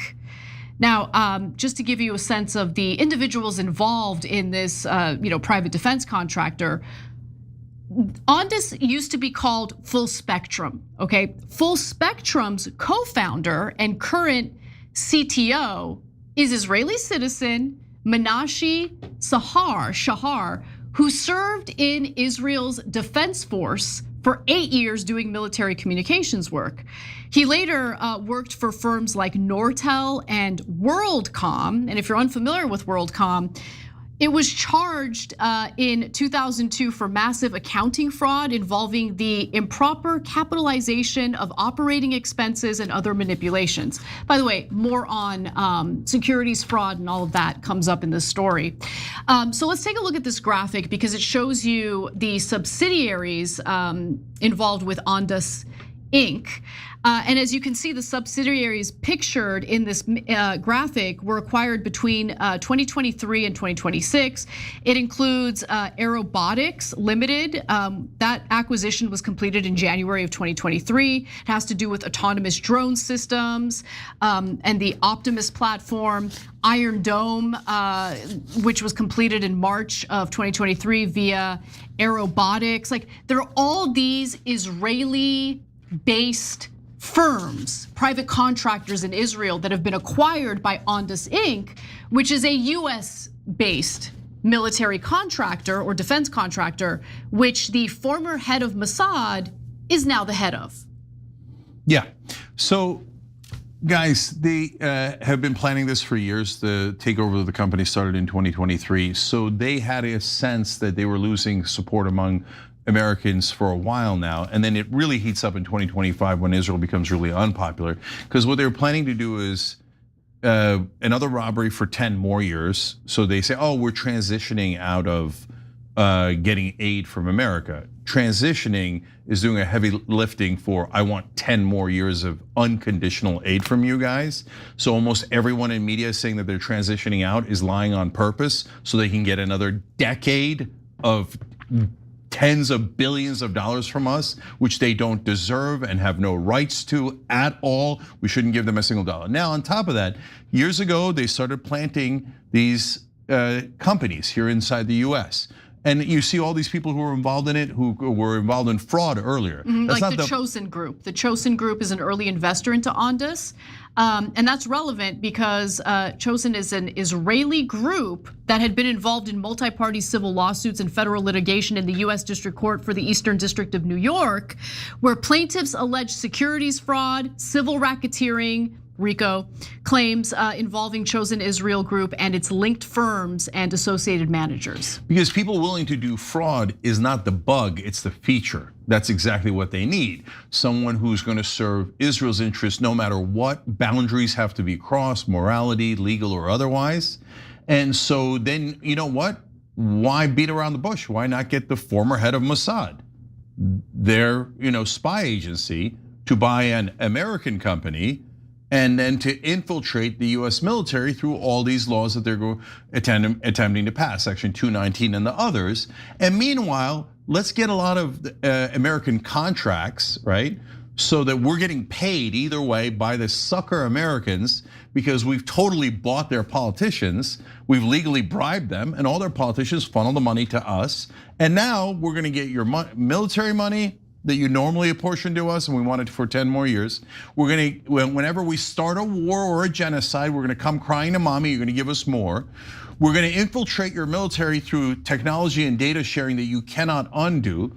And we're gonna infiltrate US companies, theoretical US companies, to execute that robbery.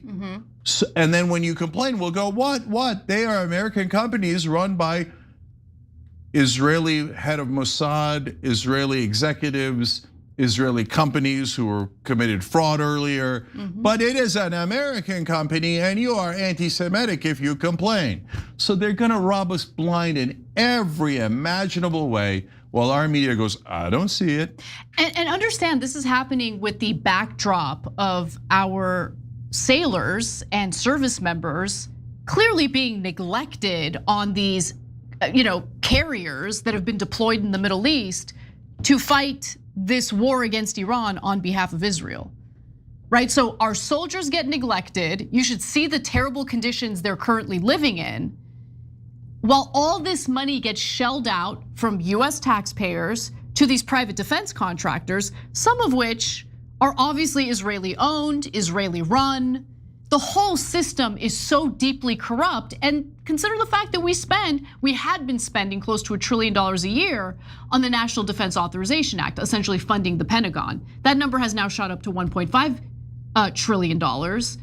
That money's not going to making our soldiers' lives better, or our service members' lives better, or our sailors' lives better. It's not going toward improving the military equipment or the carriers that these service members are deployed on. It's just the whole thing is so disgusting and gross. So even if Section 219 doesn't pass, is not included as part of the National Defense Authorization Act, at the end of the day, Israel has already infiltrated our military in other very slimy, slippery ways. Yeah, and look, if any other country did it, it would obviously be super strange and would certainly merit a ton of attention. So for example, if we were going to merge our military technology and data with the Nigerians, everybody would go, really? We're gonna share all of our military technology for free with the Nigerians? Why? And the Nigerians have bought up a bunch of American companies and Nigerian defense contractors, brought them here, and they would like to merge with the American technology so they could just take it all back to Nigeria. We'd be like, what is this, an email scam? Like, they give me the money now and I give them money now and then the Nigerian prince gives it to me later, right? Everybody would call BS on it immediately.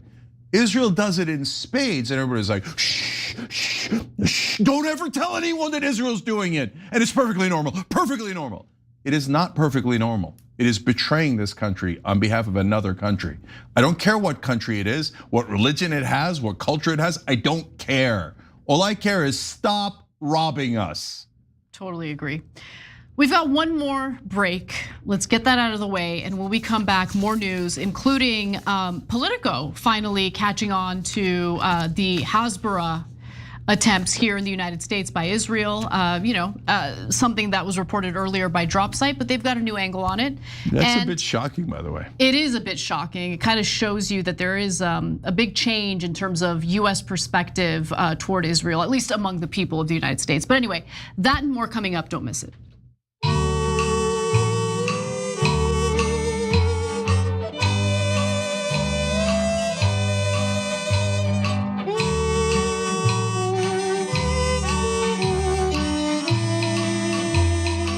Guys, I mean, Israel is so out of control. Listen to this comment from a member on TYT.com. Kat says, I live in Thailand where young Israelis are literally building compounds and taking over large parts of well-known tourist islands.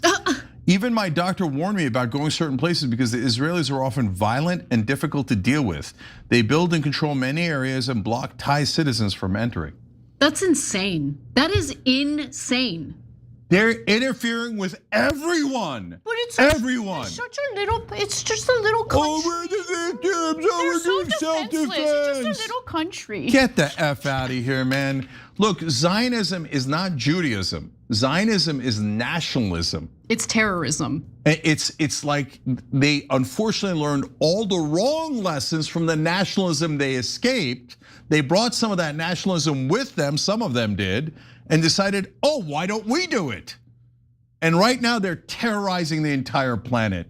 And if you don't see that, you're blind.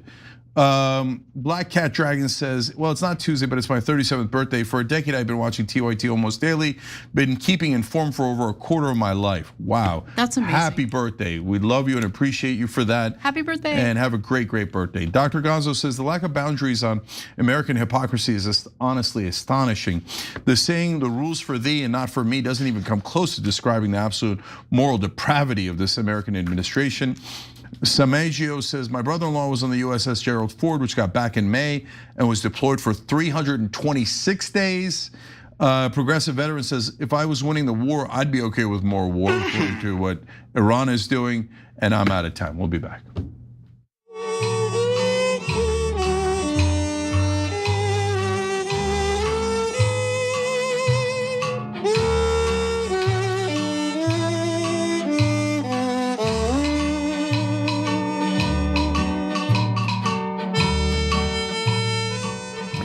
right, back on TYT, Cenk and Addo with you guys. So at 8 o'clock Eastern, Kara Eastman and I are going to interview Evan Barker. She left the Democratic Party and is a controversial figure because of that.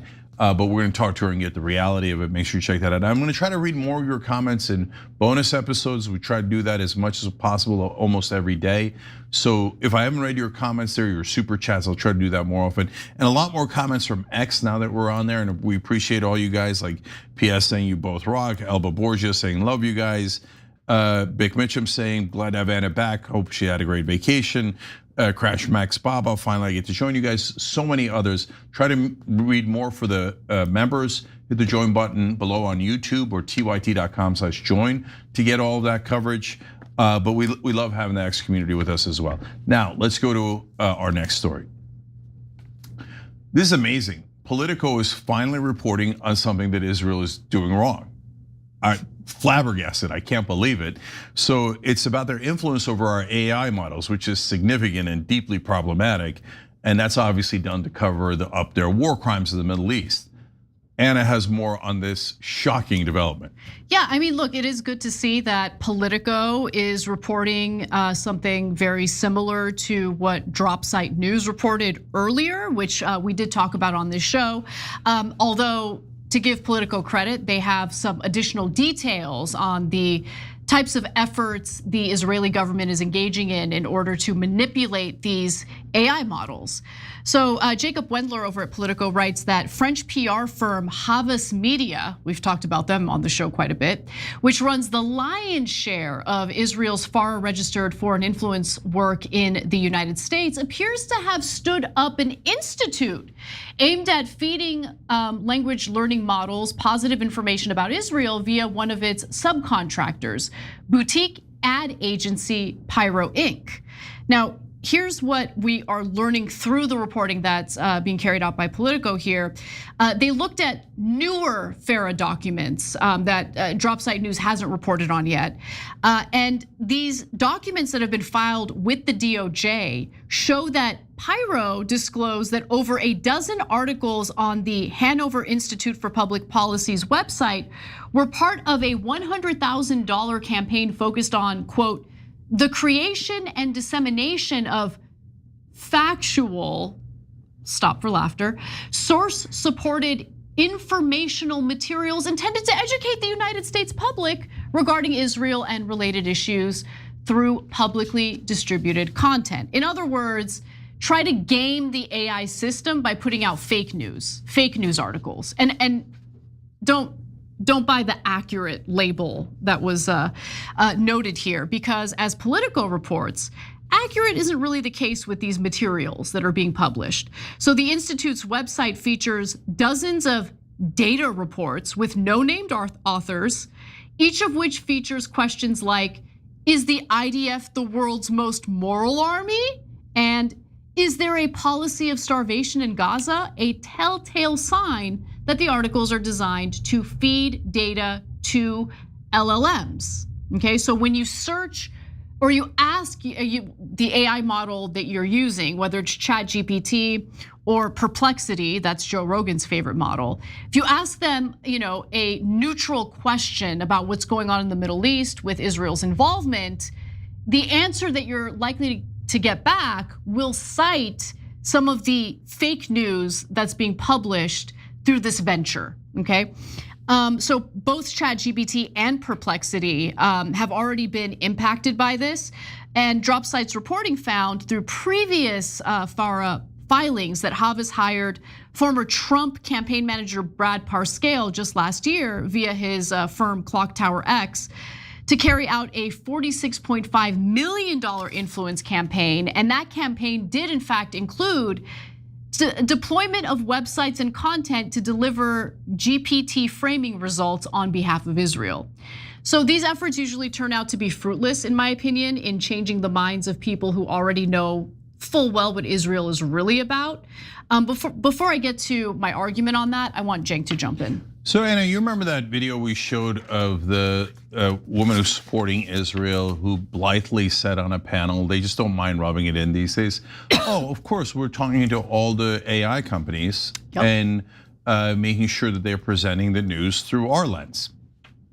Okay, so they're just saying it now, and now it's so obvious and overwhelming that even Politico is reporting on it, and so so they're like mainstream media. They had it under control for decades here. Mainstream media never questioned Israel, would lie to you 24/7 about how Israel's the victims and make it seem like the Palestinians were oppressing the Israelis when the Israelis had been illegally occupying them for about 60 straight years. So they made it seem like the Israelis, who were the oppressors and the occupiers, were the victims. So they had mainstream media 100% working for them 24/7. And if any reporter made the mistake of stepping outside the lines a little bit, fired, anti-Semite, and never to be hired again. Scarlet A for anti-Semite, and that's it. And everybody got the memo, don't criticize Israel, right?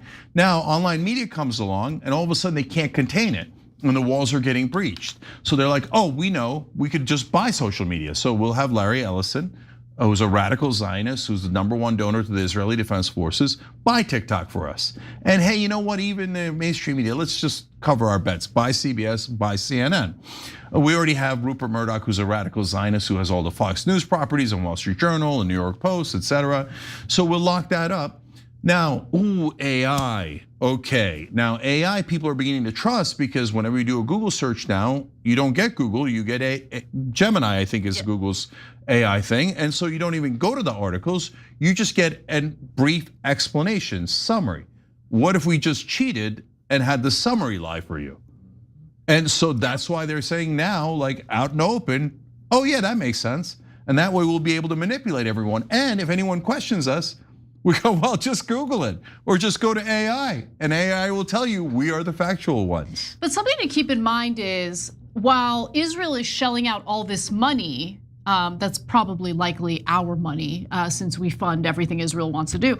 While they're doing these campaigns in order to manipulate the public to whitewash or conceal their very obvious war crimes, every fake news article that gets published by these scumbags is counterbalanced by Israelis and their inability to control themselves and their bloodlust. And what do I mean by that?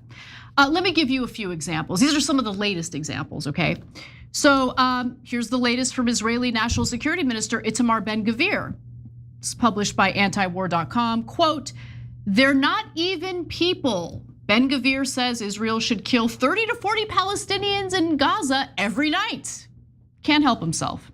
In fact, on an Israeli podcast, here is his exact quote. It's no secret I disagree with the prime minister on the ceasefire in Gaza, supposedly there's a ceasefire in Gaza. Shocking, because they've been killing Palestinians throughout this entire ceasefire, but let me continue. He says, quote, I think targeted assassinations should be carried out in Gaza, taking down 30 to 40 every night. Not just those who pose an immediate threat, there are people there who are not worthy of life. They shouldn't live.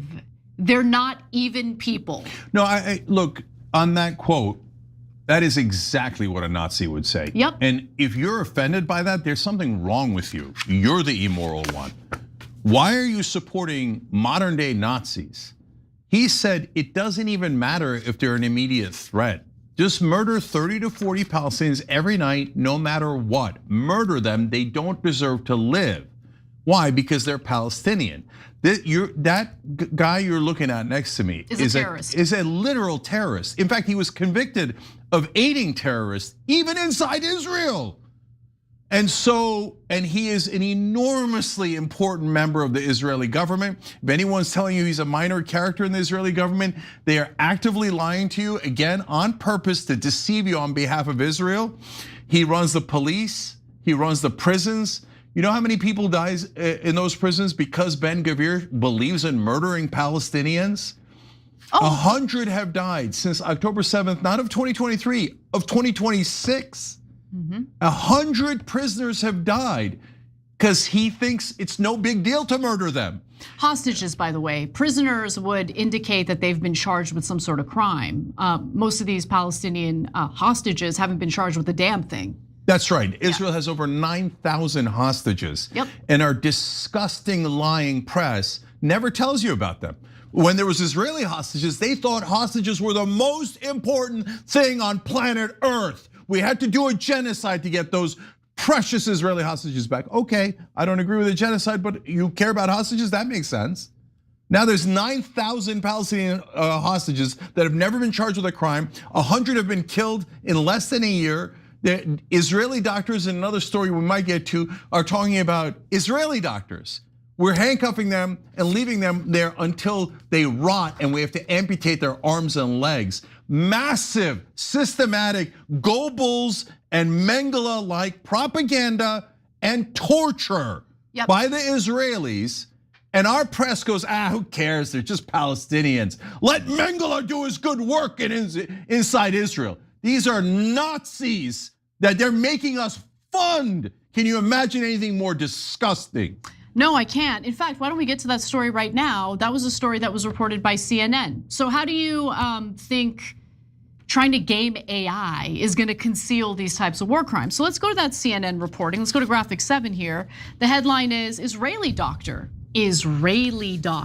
okay? Not American doctor, a literal Israeli doctor says detained Palestinians are undergoing routine amputations for handcuff injuries. So this doctor apparently wrote a letter to various Israeli officials, including Israel's attorney general and the defense and health ministers.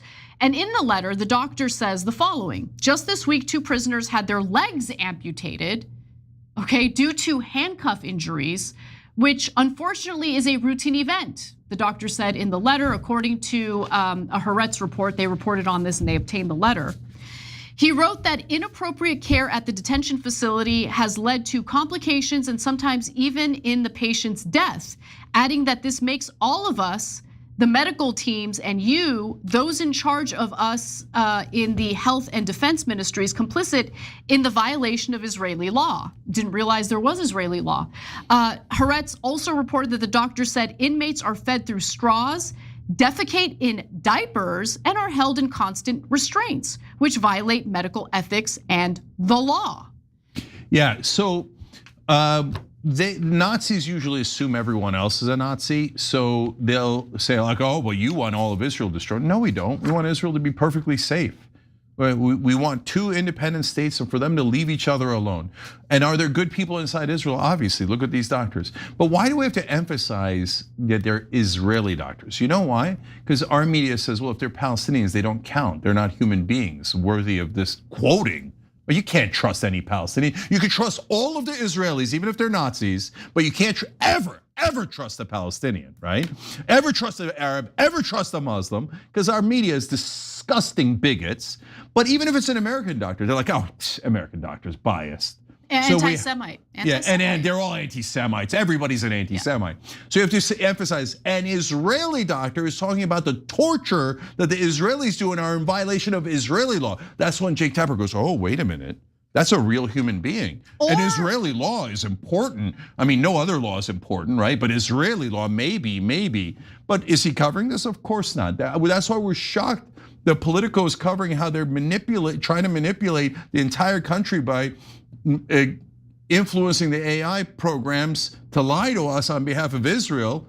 And now you have even CNN saying, oh yeah, it's true. The Israeli doctors are reporting that they're torturing people until they have to amputate them. 100 killed in less than a year. By the way, you will see CNN will have instant amnesia over their own story. None of their anchors on television will ever mention this story again. I don't know if they ever mentioned it once on air because it's on their website. And they will all pretend that it never happened. And if anyone ever says it happened, their anchors from the same news source will call them anti-Semites. Right. That's my prediction. Let's see what happens. And when it comes to an Israeli doctor, blowing the whistle on what's going on, might just be a self-hating Jew, right? That's usually the way people are treated when they raise legitimate concerns about war crimes or crimes against humanity carried out by the Israelis. Yeah, I mean, look, I'll say one last thing on that, because this is about Zionism, not Judaism. So when I was helping Bernie Sanders try to get elected in 2016 and 2020, especially in 2020, I was viciously attacked to try to hurt Bernie Sanders. Now, there was a lot of reasons why they hated Bernie Sanders, but one of them was he was not sufficiently loyal to Israel. In the debates, he talked about how the Palestinians are humans and we need to give them a state and we need to treat them fairly. And so the fact that he was Jewish, they don't care about that at all. They will destroy anyone who's Jewish American if they're in the way of Israel. Because the Zionists are nationalist radicals.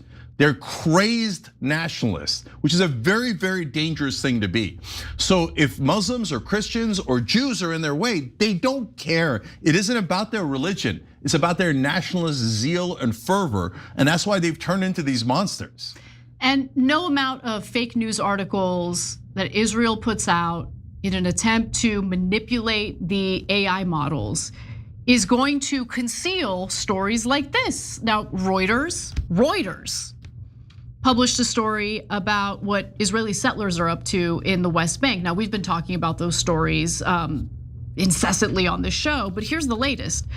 Israeli settlers in the occupied West Bank diverted a spring that was a lifeline for a Palestinian village, cutting irrigation pipes in June and converting it into a tourist attraction, leaving nearby farms barren. I shared that on X, and that Kurt Schlichter guy, or whatever his name is, called me an anti-Semite. Well, of course, because no, but what they're doing is really anti-Semitic. And I'm not joking, and I'm not just playing gotcha here. Because every time we say Israel, they say, no, it's the Jews. No, but nobody said Jews. We're saying the government of Israel is doing this. And they're like, no, it's the Jews. You sound like a neo-Nazi. Like, we're not saying Jews. In fact, we're defending Jewish people like Bernie Sanders and others, right? You're the ones attacking them. And they're like, no, say it's the Jews. Say it's the Jews. You sound like, oh, there it is again. You sound like Nazis. Everybody has to blame the Jews. No, we don't. No, we don't. You're the one blaming Jewish people. All in favor of all because of your beloved Zionism. Above all, crush everyone else for our nationalist ambitions. And we must have more breathing space. Lebensraum. And Gott mit uns. God is with us. We are the chosen people. Who does that sound like? That doesn't sound like any Jewish person I know in America. But that does sound like fascist nationalists. And yes, the Germans back in the 1940s and Israel today. It's not because they're Jewish, it's despite the fact that they're Jewish that they've gone in this horrific direction because of out of control zealotry brought on by nationalism. 100%. Anyway, we don't have enough time to cover another story, but we will cover the ICE story that Cenk had teased earlier in the show. We'll cover that tomorrow. And during Operation Joy, I will be sharing some photos and some stories about my vacation, which was mixed. Some pretty disastrous things happened, but some wonderful things happened as well. Okay, so we got a couple of minutes left. I'll read some of your comments in a second. And like I said, we're gonna interview Evan Barker. That's gonna be really interesting. So she flipped from the Democrats, that's understandable. She went all the way to Trump. I don't know why she did that. We're gonna ask her about that. So, but she has some really interesting details in her books about us and Kara's race and how Democratic leadership secretly would betray Democratic candidates. Okay, so that's super interesting. That's coming up in just a couple of minutes now. But on this story, again, that story about in the West Bank, how they diverted the river and to destroy the Palestinian villages, you'll never see that on cable news, right? That'll never, ever, ever be talked about. Do you know that they've committed an October 7th in the West Bank since October 7th? Of course. Right, they've killed more civilians in the West Bank than were killed on October 7th. But our press goes, I don't care about that at all. Those are just stupid Palestinian Muslims and Christians. I don't care about them at all. And by the way, if they killed Jews, they wouldn't care about them either, right? They just care about, are you a Zionist or are you not a Zionist? If you're not a Zionist, go die, your life is irrelevant. So they can't argue with me. That's why they never have me on cable news. They'll have Hassan on, they'll have anybody on, but Anna can't go on anymore and I can't go on because they can't match our arguments. If October 7th is so important, which it is, why didn't you cover the equivalent of that in the West Bank? Why do you never cover it? Why do you constantly gloss over the torture and the disgusting war crimes of the Israelis? There is no answer for that because they work for the Israelis. That's why. And so that's why we're not allowed on air because, God forbid that their audience should find out the truth. Last thing is Grok. So Grok, you guys might remember, I used to say like, hey, I love Grok, right? Because I look things up before I actually post something. So Grok would say I was right 100% of the time. They've now reprogrammed Grok. So I said that Israel attacked in 1967. So some Israeli bot or troll goes, hey Grok, is that true? And Grok comes in and goes, no, it is not true. Israel was acting in self-defense when they did a preemptive attack and first attacked all their neighbors. I'm like, wait, you just said it is true. So why did you say as a summary, no, it isn't true? Oh, you got reprogrammed. And I said, and then I said to Grok, hey, you got reprogrammed to say that even though in the middle you admitted that Israel attacked first. Grok's like, I did not get reprogrammed by Israel. I did not get reprogrammed by Israel. Okay, well, how about the facts? Oh, fuck the facts. Oh, sorry. That's hilarious. Let us curse a little bit. Come on. That's genocide's okay. Cursing's not okay. Anyway, all right. Comments in the bonus episode. Really interesting interview next. Anna's back. We love it. Bye-bye.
All right, welcome to the revolution. Cenk Uygur, Kara Eastman with me today. Kara's a lot of things at TYT, including our community director. She also ran for office as a Democrat in Nebraska too a couple of times. That's gonna be relevant to the interview we're gonna do today, because we're gonna talk to Evan Barker. She was a Democratic operative and now has left the party in quite spectacular fashion, a little bit controversial way. But she was a fundraiser for progressive politicians and organizations, including PCCC, Left Rising. She was an intern for Barack Obama's first presidential campaign, field organizer for Hillary Clinton, but then also worked for progressives as well. She raised at least $50 million for the left, which is a lot of money. And now she's got a book out called Nothing Left: Confessions of a Democratic Operative, and it's a New York Times bestseller, and we're curious about her thoughts about that, including some of the things she wrote about Kara's race, which is really interesting in Nebraska. So Evan, welcome to the show. Hi, thank you so much, Cenk and Kara, for having me on. It is amazing to see you guys after such a long time. I haven't seen you, I think, since the DNC in 2024, and you are the first characters from my book that have interviewed me about my book, so it's especially special. Thank you. Okay, no problem, Evan. So let's dive in. So first off, give us a broad sense of why you got so frustrated with the Democratic Party and decided to leave. Yeah, so it was a slow disillusionment over time.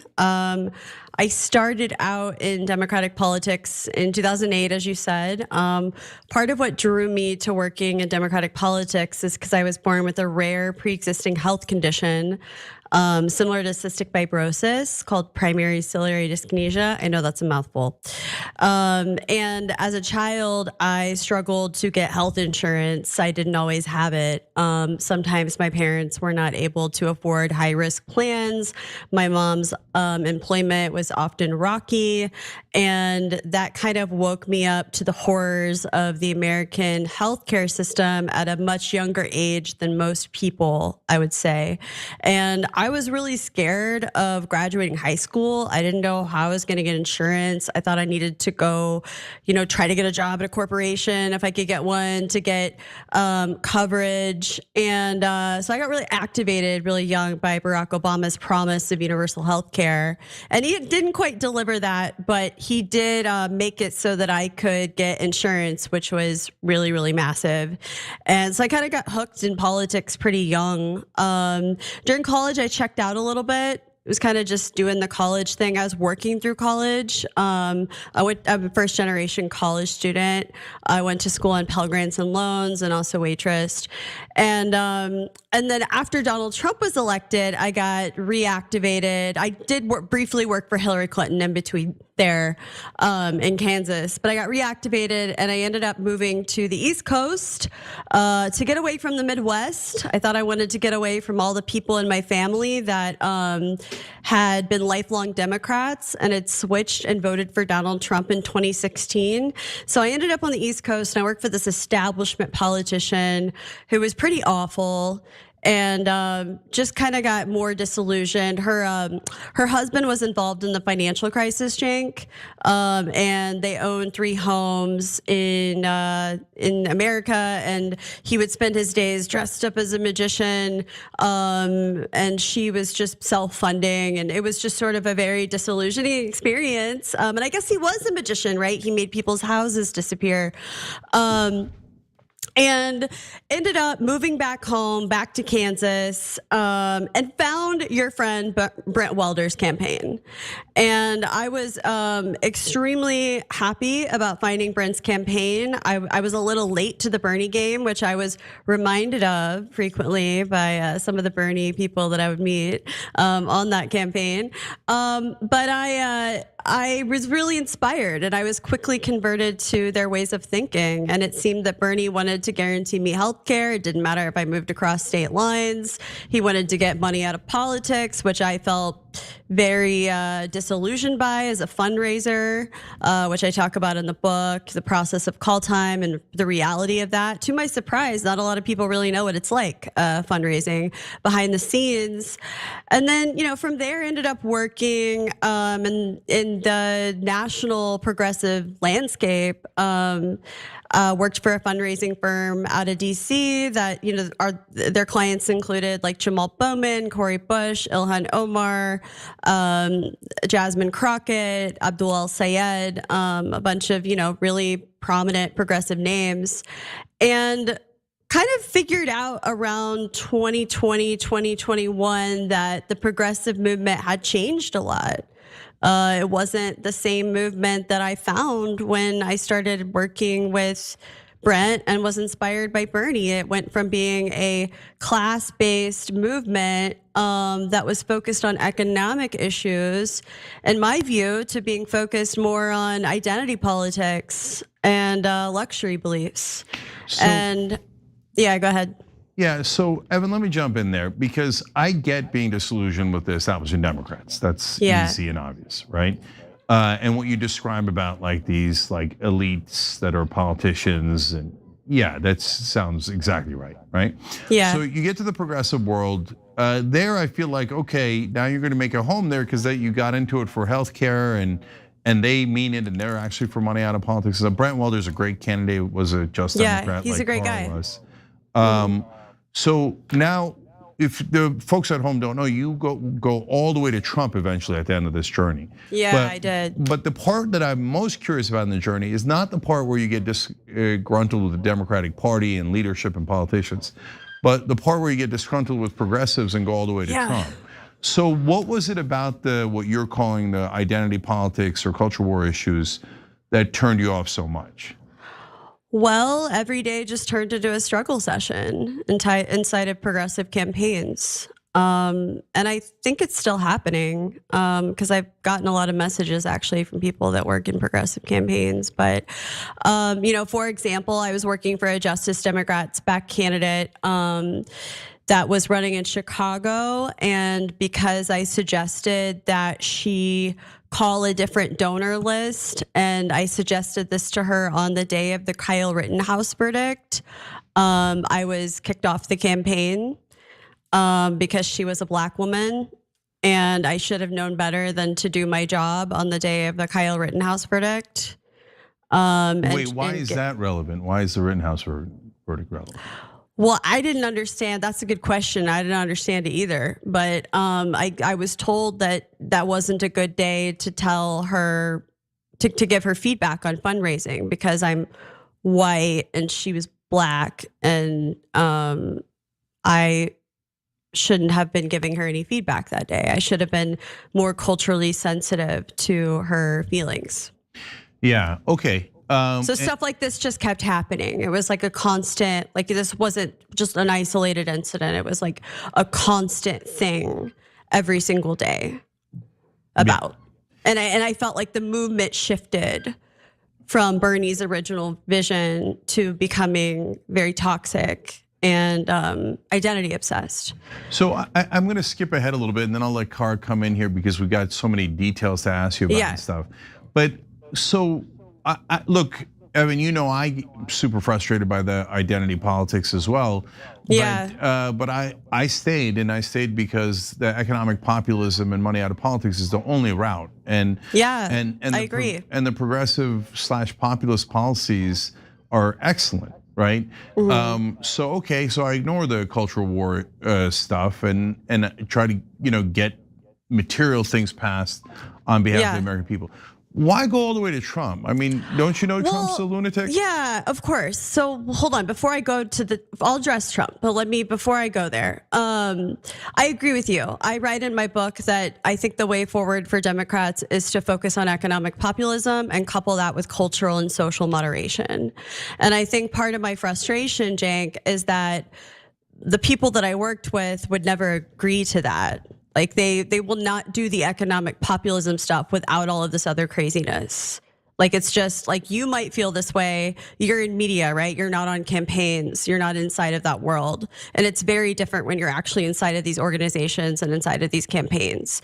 And so to me, I would talk to my family members in the Midwest who had been lifelong Democrats, many of whom supported Bernie when he was running against Hillary Clinton and did the same thing as me and ended up voting for Donald Trump and have continued to vote for Donald Trump since then.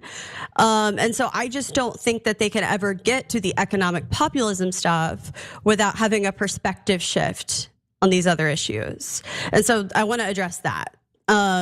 Secondly, and I also think that the economic populism during those years, and maybe even still today, is being put on the back burner. To your point about Donald Trump, it was a protest vote, partially. That was a big part of it. It was like, what is the one thing that I can do that will really shock and piss off everybody that I used to know? And that was Donald Trump. And the other issue, and you may not like it, you may not like morally agree with it. That's okay. That's fine. I'm fine with being judged. That's okay. A lot of people have told me how they feel about it. It's totally fine. The other thing is that every election we are presented with options, and when people vote in that election, they decide what is most important to them in that moment. And in that election, instead of thinking about healthcare or the social safety net, I decided to vote for the side that I knew didn't hate my white son. Okay. And that is what happened, and that's the other part of it. And then also Donald Trump, his campaign promises were quite different than how he's governed. So, and I liked the tariffs policies, and I liked the talking about bringing jobs back and closing the border and all of those things. So Evan, this is not a gotcha question. I'm genuinely curious. I'm not asking you if you regret not voting for Kamala Harris. That's. No, I don't. No, I know. That's a weird gotcha question, but that's fine. But the genuine question is, yes, but given what Trump has done, do you regret voting for him? Well, I don't regret voting for I don't regret voting for Joe Biden. I don't regret voting for Donald Trump. I don't regret working for progressives, even though I think they've done a lot of bad things. People do what they do at the time with the information that they had.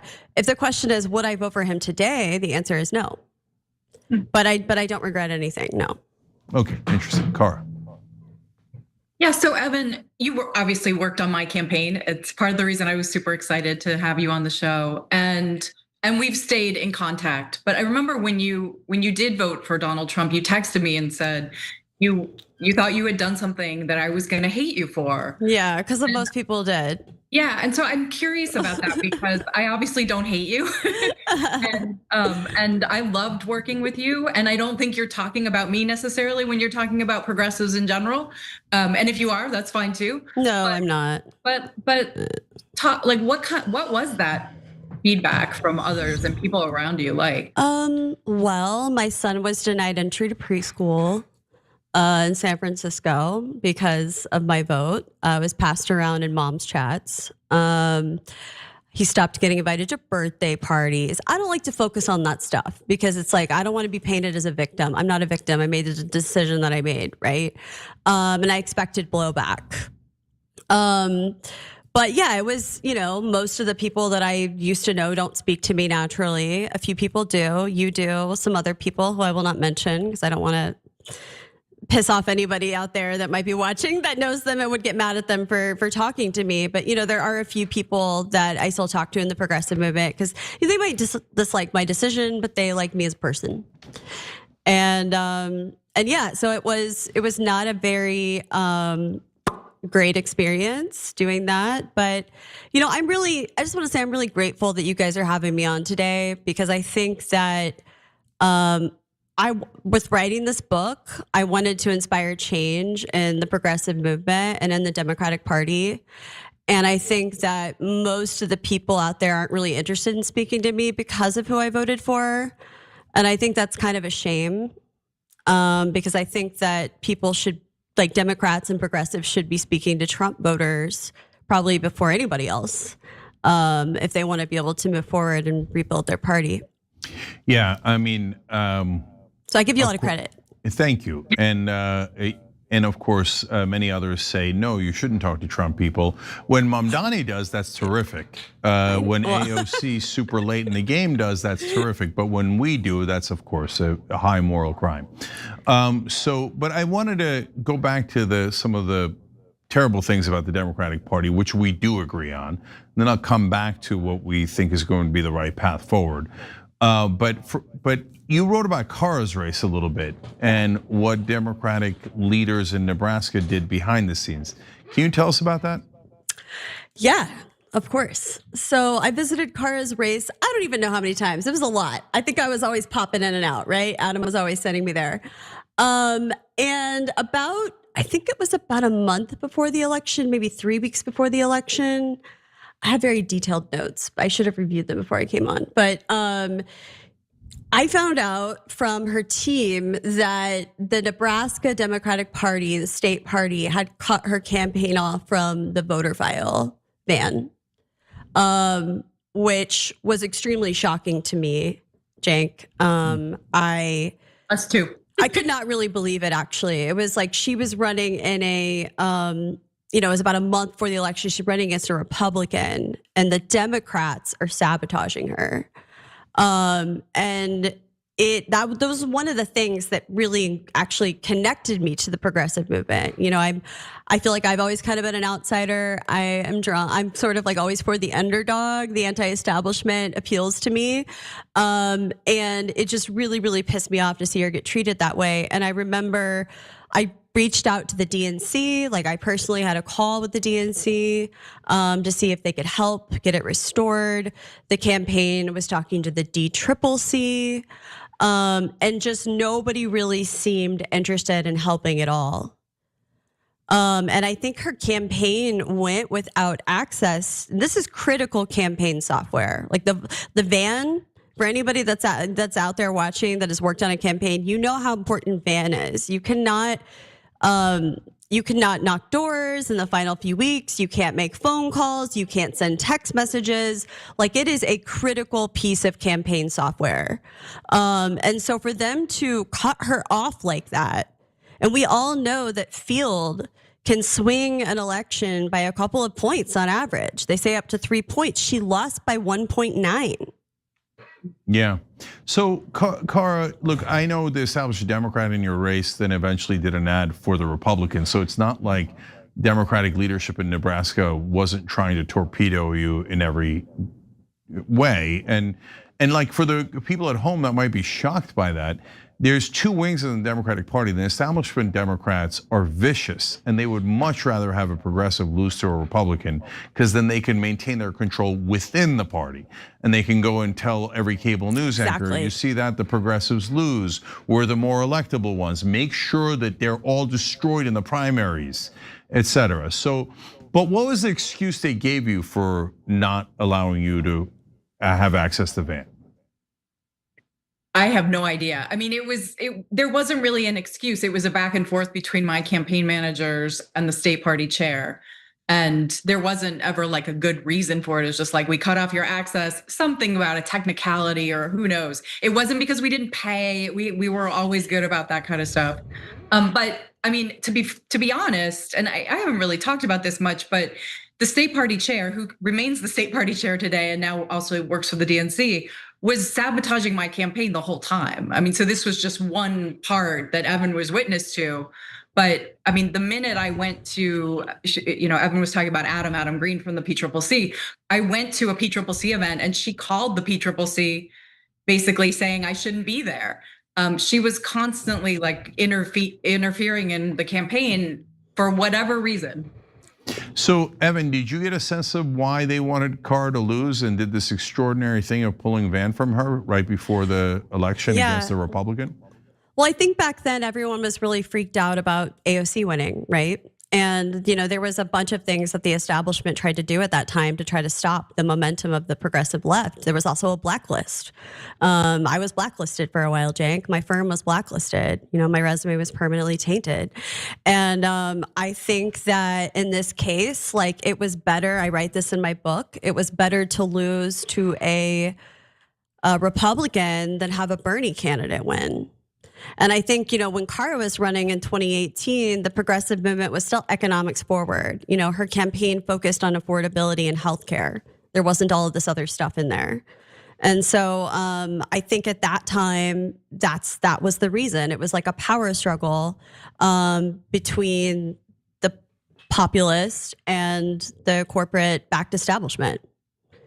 And that's why I wanted to put it in there. And other things in my book, yeah, I don't know if you guys want to move to this, but there's other examples in my book that I gave as well of other candidates that I worked with that cycle and the next cycle that experienced similar things.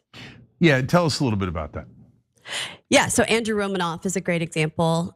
He ran for US Senate in Colorado, and he was a progressive, but Colorado leans blue. So it's not like he was running in Ohio or something, right?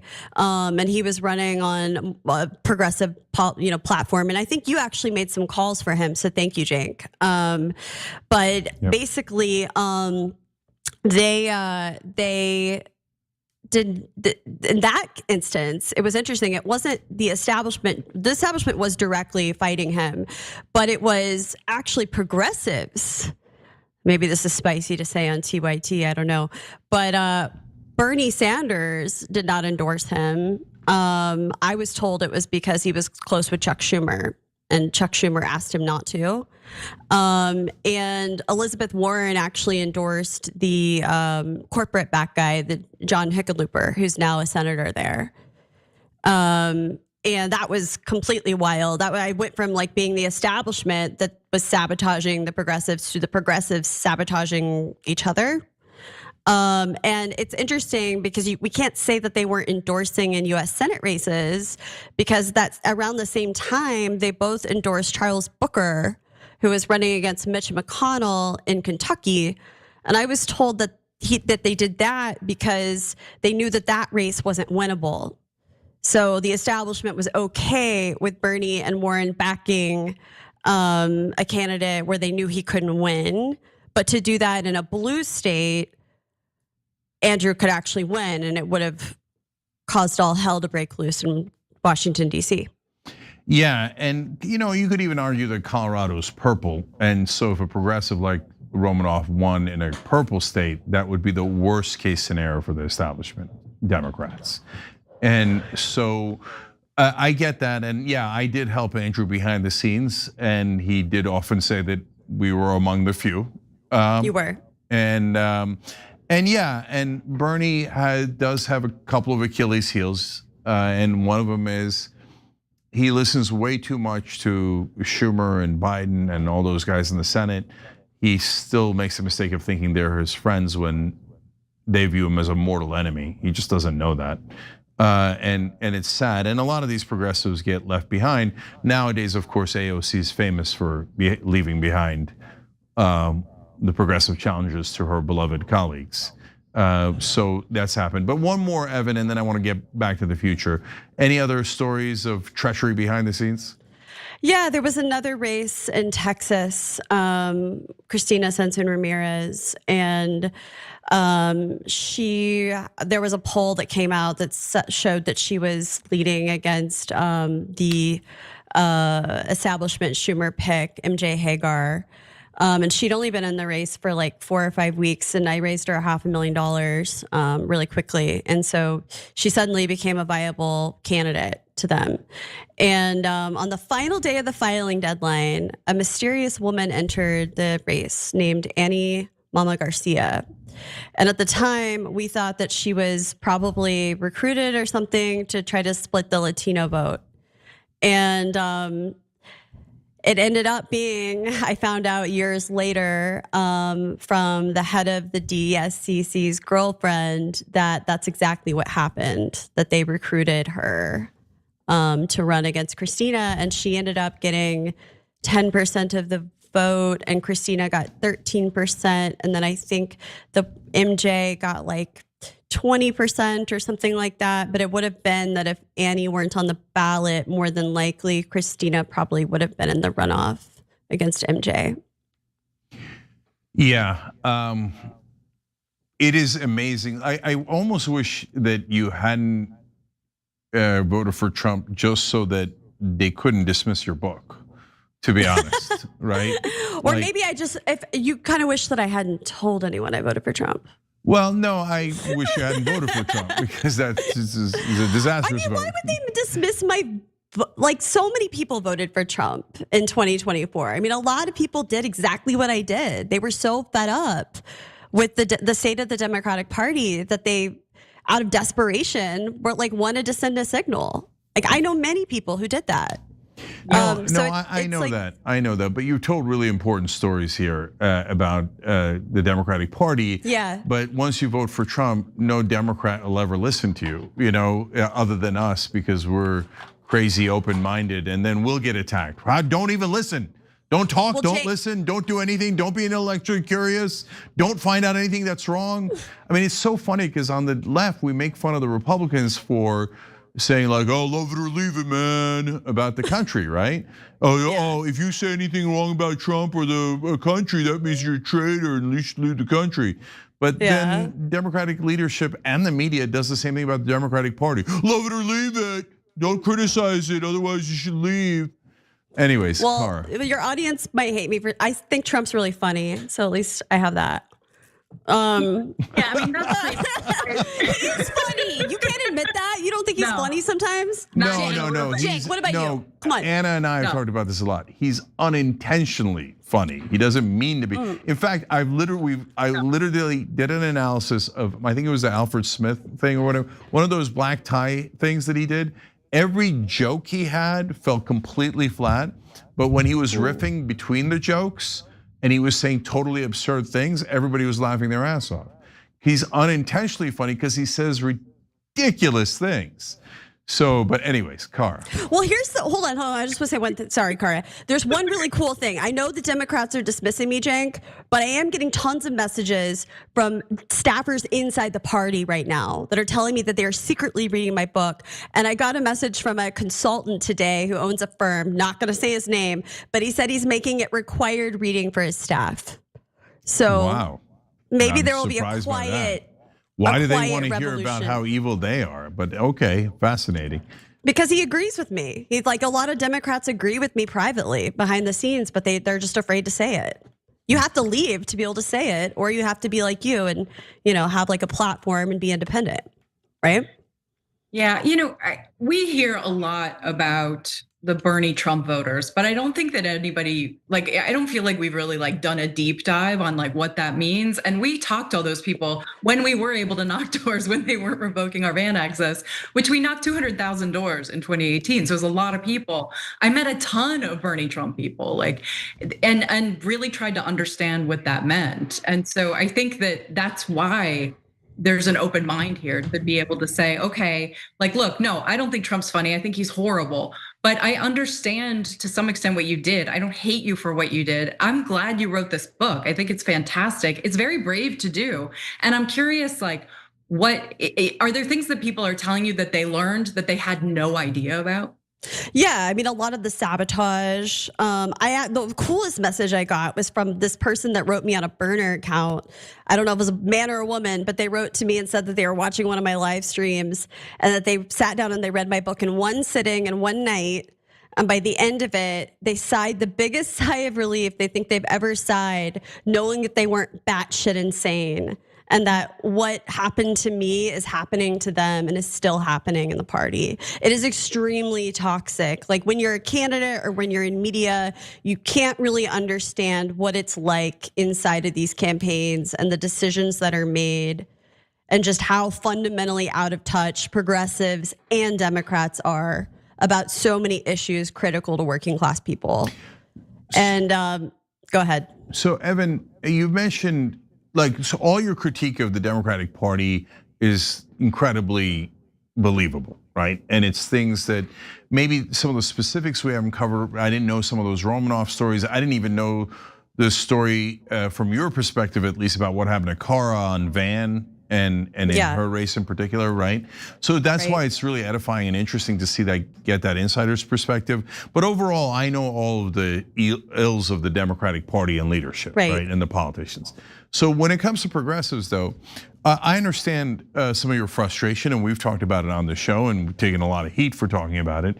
But I want to understand what mattered more to you, right? Because you mentioned two different things here in terms of your disgruntlement with progressives in particular, or the movement, progressive movement in particular.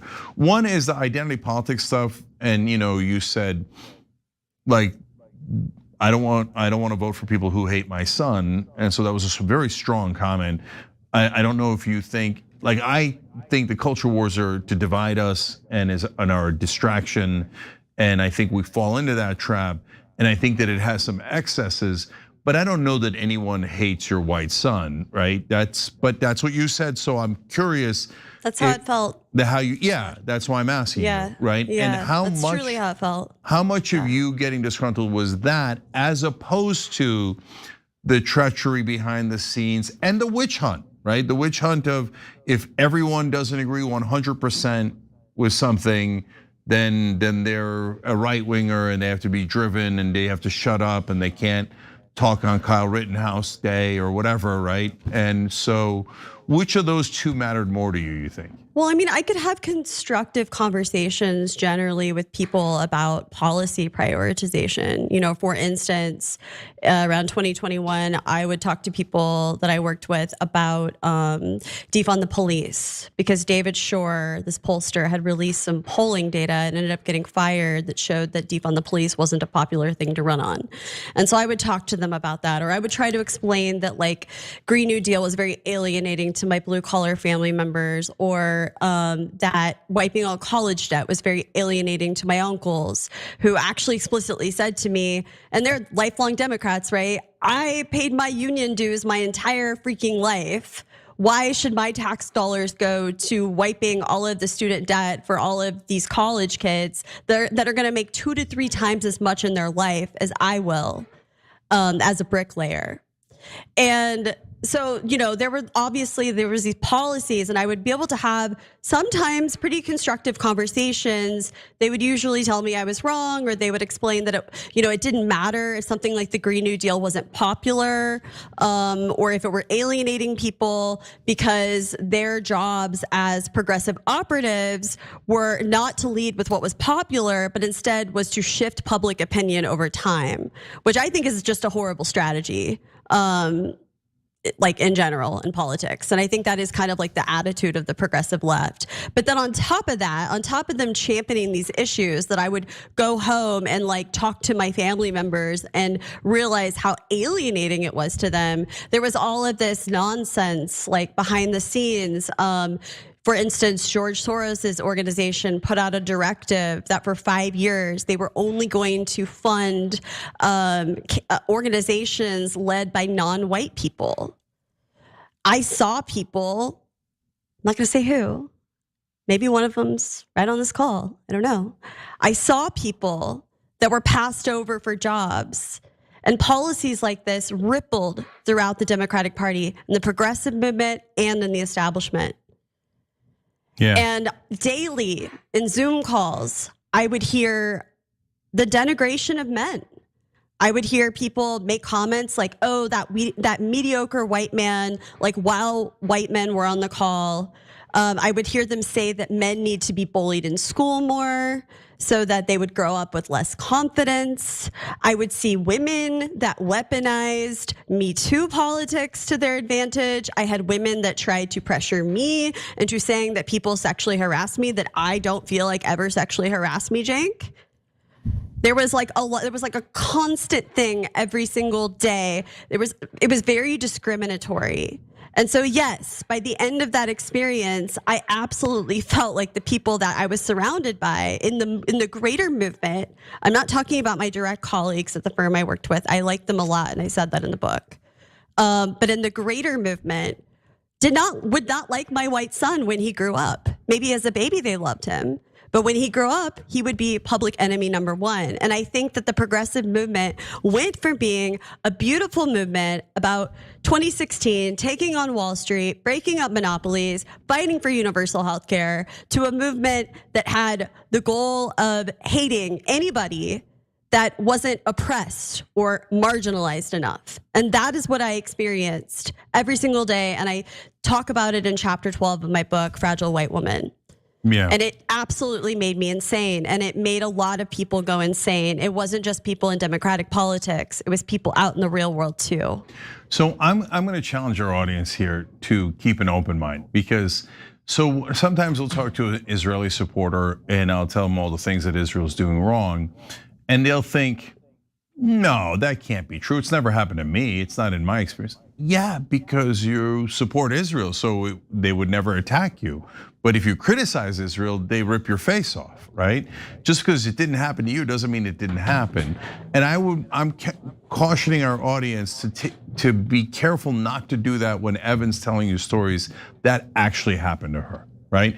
You could disagree with her decision to vote for Trump. I do. I disagree with it, right?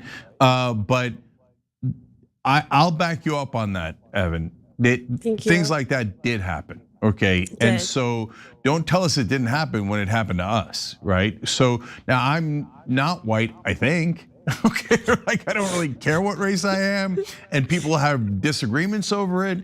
But yeah, somebody in the progressive movement told others that I wasn't brown enough.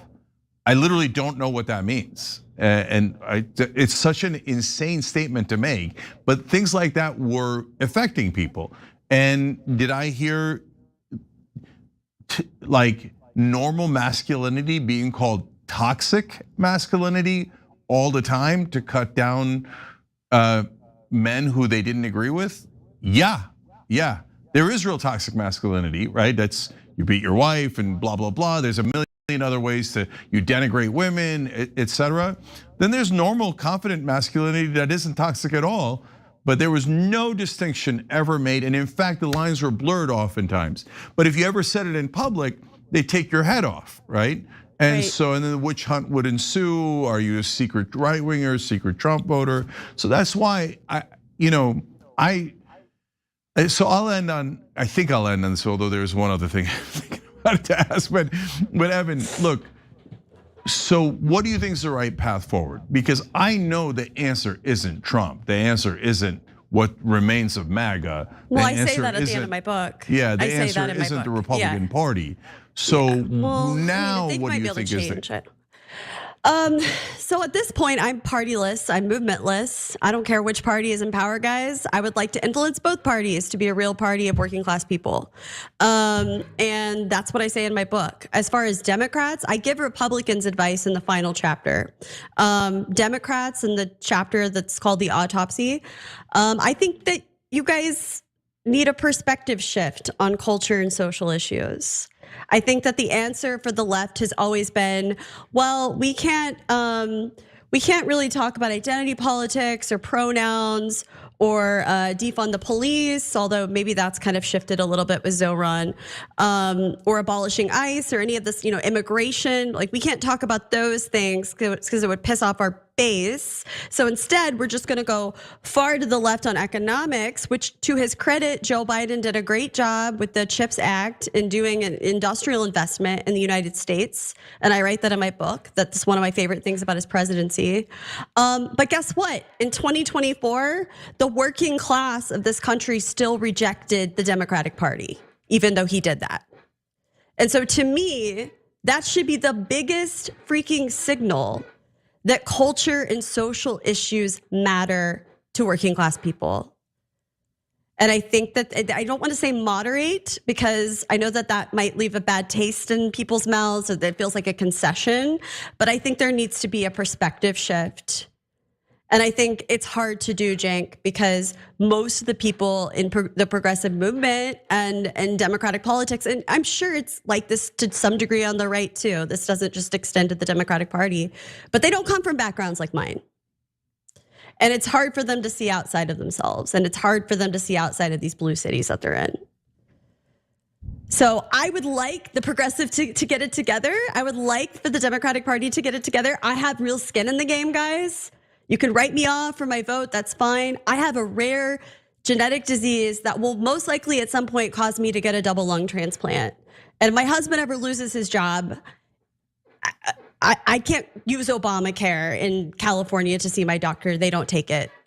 And so I would like the Democratic Party to be able to do things like universal health care, but I really don't think you're ever gonna be able to get people and my family on board, and not just working class white people, but working class people, Latinos, black men as well, without moderating or having a perspective shift on a lot of these key culture issues.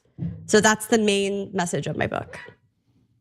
Evan, you know that no Republican would ever give you that health care, right? That the only people who would are populist progressives. I mean, I have talked to Republicans about it. Some of them seem open-minded, so I would. No, I don't mean voters. I think their voters can be open-minded, and a lot of them will vote with us, and that's why Medicare for All polls at 65%, because it includes a lot of Republican voters and a ton of independents. But the politicians, they work for big pharma and big insurance, no question, 100%. Well, Jake, that's the reason that I didn't switch my party affiliation, is because that's why I'm an independent. I never did a 180 and became a Republican overnight. I can't. And I say this to them. I'm very transparent about it. I'm not a Republican because I have economic disagreements with you guys. So, yeah. Okay. Well, and Cenk, you may have said this once or maybe twice, that if we don't get money out of politics, none of this happens. It's ridiculous. Yeah. Right? Yeah, no, absolutely. Yes. We'll never get any of this passed if we don't get money out of politics, because whether they're corporate Democrats or corporate Republicans, they work for corporate donors and a foreign government. Right. And I don't have to name the foreign government, you all know it. The Ukraine? Well, a little bit of them too, but obviously Nicaragua. No, Israel. Okay, last thing's an epilogue. So we talked about the parties and the movements, etc. But I did want to, before we left, you raised $50 million for the Democrats. So a lot of people have no idea how fundraising works and how you raise that kind of money. So how do you raise $50 million? Yeah, it's not from knowing rich people, I can promise you that. It is, I don't know a lot of rich people, guys. So it is, it's just hard work, Cenk. It's like hardcore sales. It's like being a loan shark. That's what it's like. I have a chapter in my book called Always Be Closing, and it's basically a how-to guide on how to do call time. And usually the candidate will have, if you were running for office, I would first Rolodex you. I'd pull every single person out of your phone. We'd sit down together and we'd extract and we'd assign all of them numbers. And then we'd hit them up for money. And I would tell you to make the hard ask. And if you didn't want to make the hard ask, I'd keep reminding you, and I'd make you ask 3 times on the phone before you hung up. And then I'd get their money while you're still sitting on the phone. Okay. And then after we've kind of plundered through all of your personal contacts, we go to cold leads. And so literally politicians just spend 8-9 hours a day. That's what they're supposed to be doing anyway, just dialing for dollars and calling people all day long. And begging rich people. And actually, it's really sad. I put this in my book, and an article just came out about it today. Often elderly, lonely people too, that will answer their phones and aren't very technologically savvy and end up giving way too much to politicians. And just begging them for money over the phone. And it is a never-ending cycle. And I think a lot of politicians think that once they are out of, or once they've won their race, that this will end.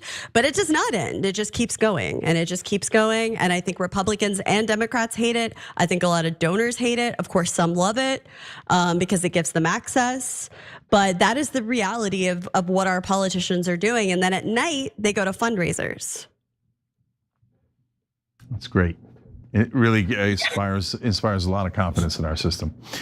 It's a great system. It's a great system. Yeah, my family loved it. They love getting calls from me. My uncle actually turned me down. My uncle, who was like working class, it was just like, he's like, I'm not giving you a dime because I think the whole thing sucks. I was like, Uncle Jimmy, I kind of get it. Yeah. Well, unfortunately, as Evan writes about, a lot of the system does suck. And that's why we've got to get money out of politics. We've got to end the corruption and bring back a functioning democracy, no matter where you are in the political spectrum. All right, Evan Barker, the book is called Nothing Left, Confessions of a Democratic Operative, currently a New York Times bestseller. Thank you for joining us, Evan, appreciate it. Thanks, Jake and Kara. Good to see you guys again after so many years. All right, good to see you. Bye. All right. Guys, I'm actually gonna come back and do a bonus episode for you because a lot of you wrote in, including about this interview, and I wanted to share my thoughts about it as well. So good time to become a member. Hit the join button below on YouTube or tyt.com/join. That's right, tyt.com/join. Members, I'll see you there in a minute.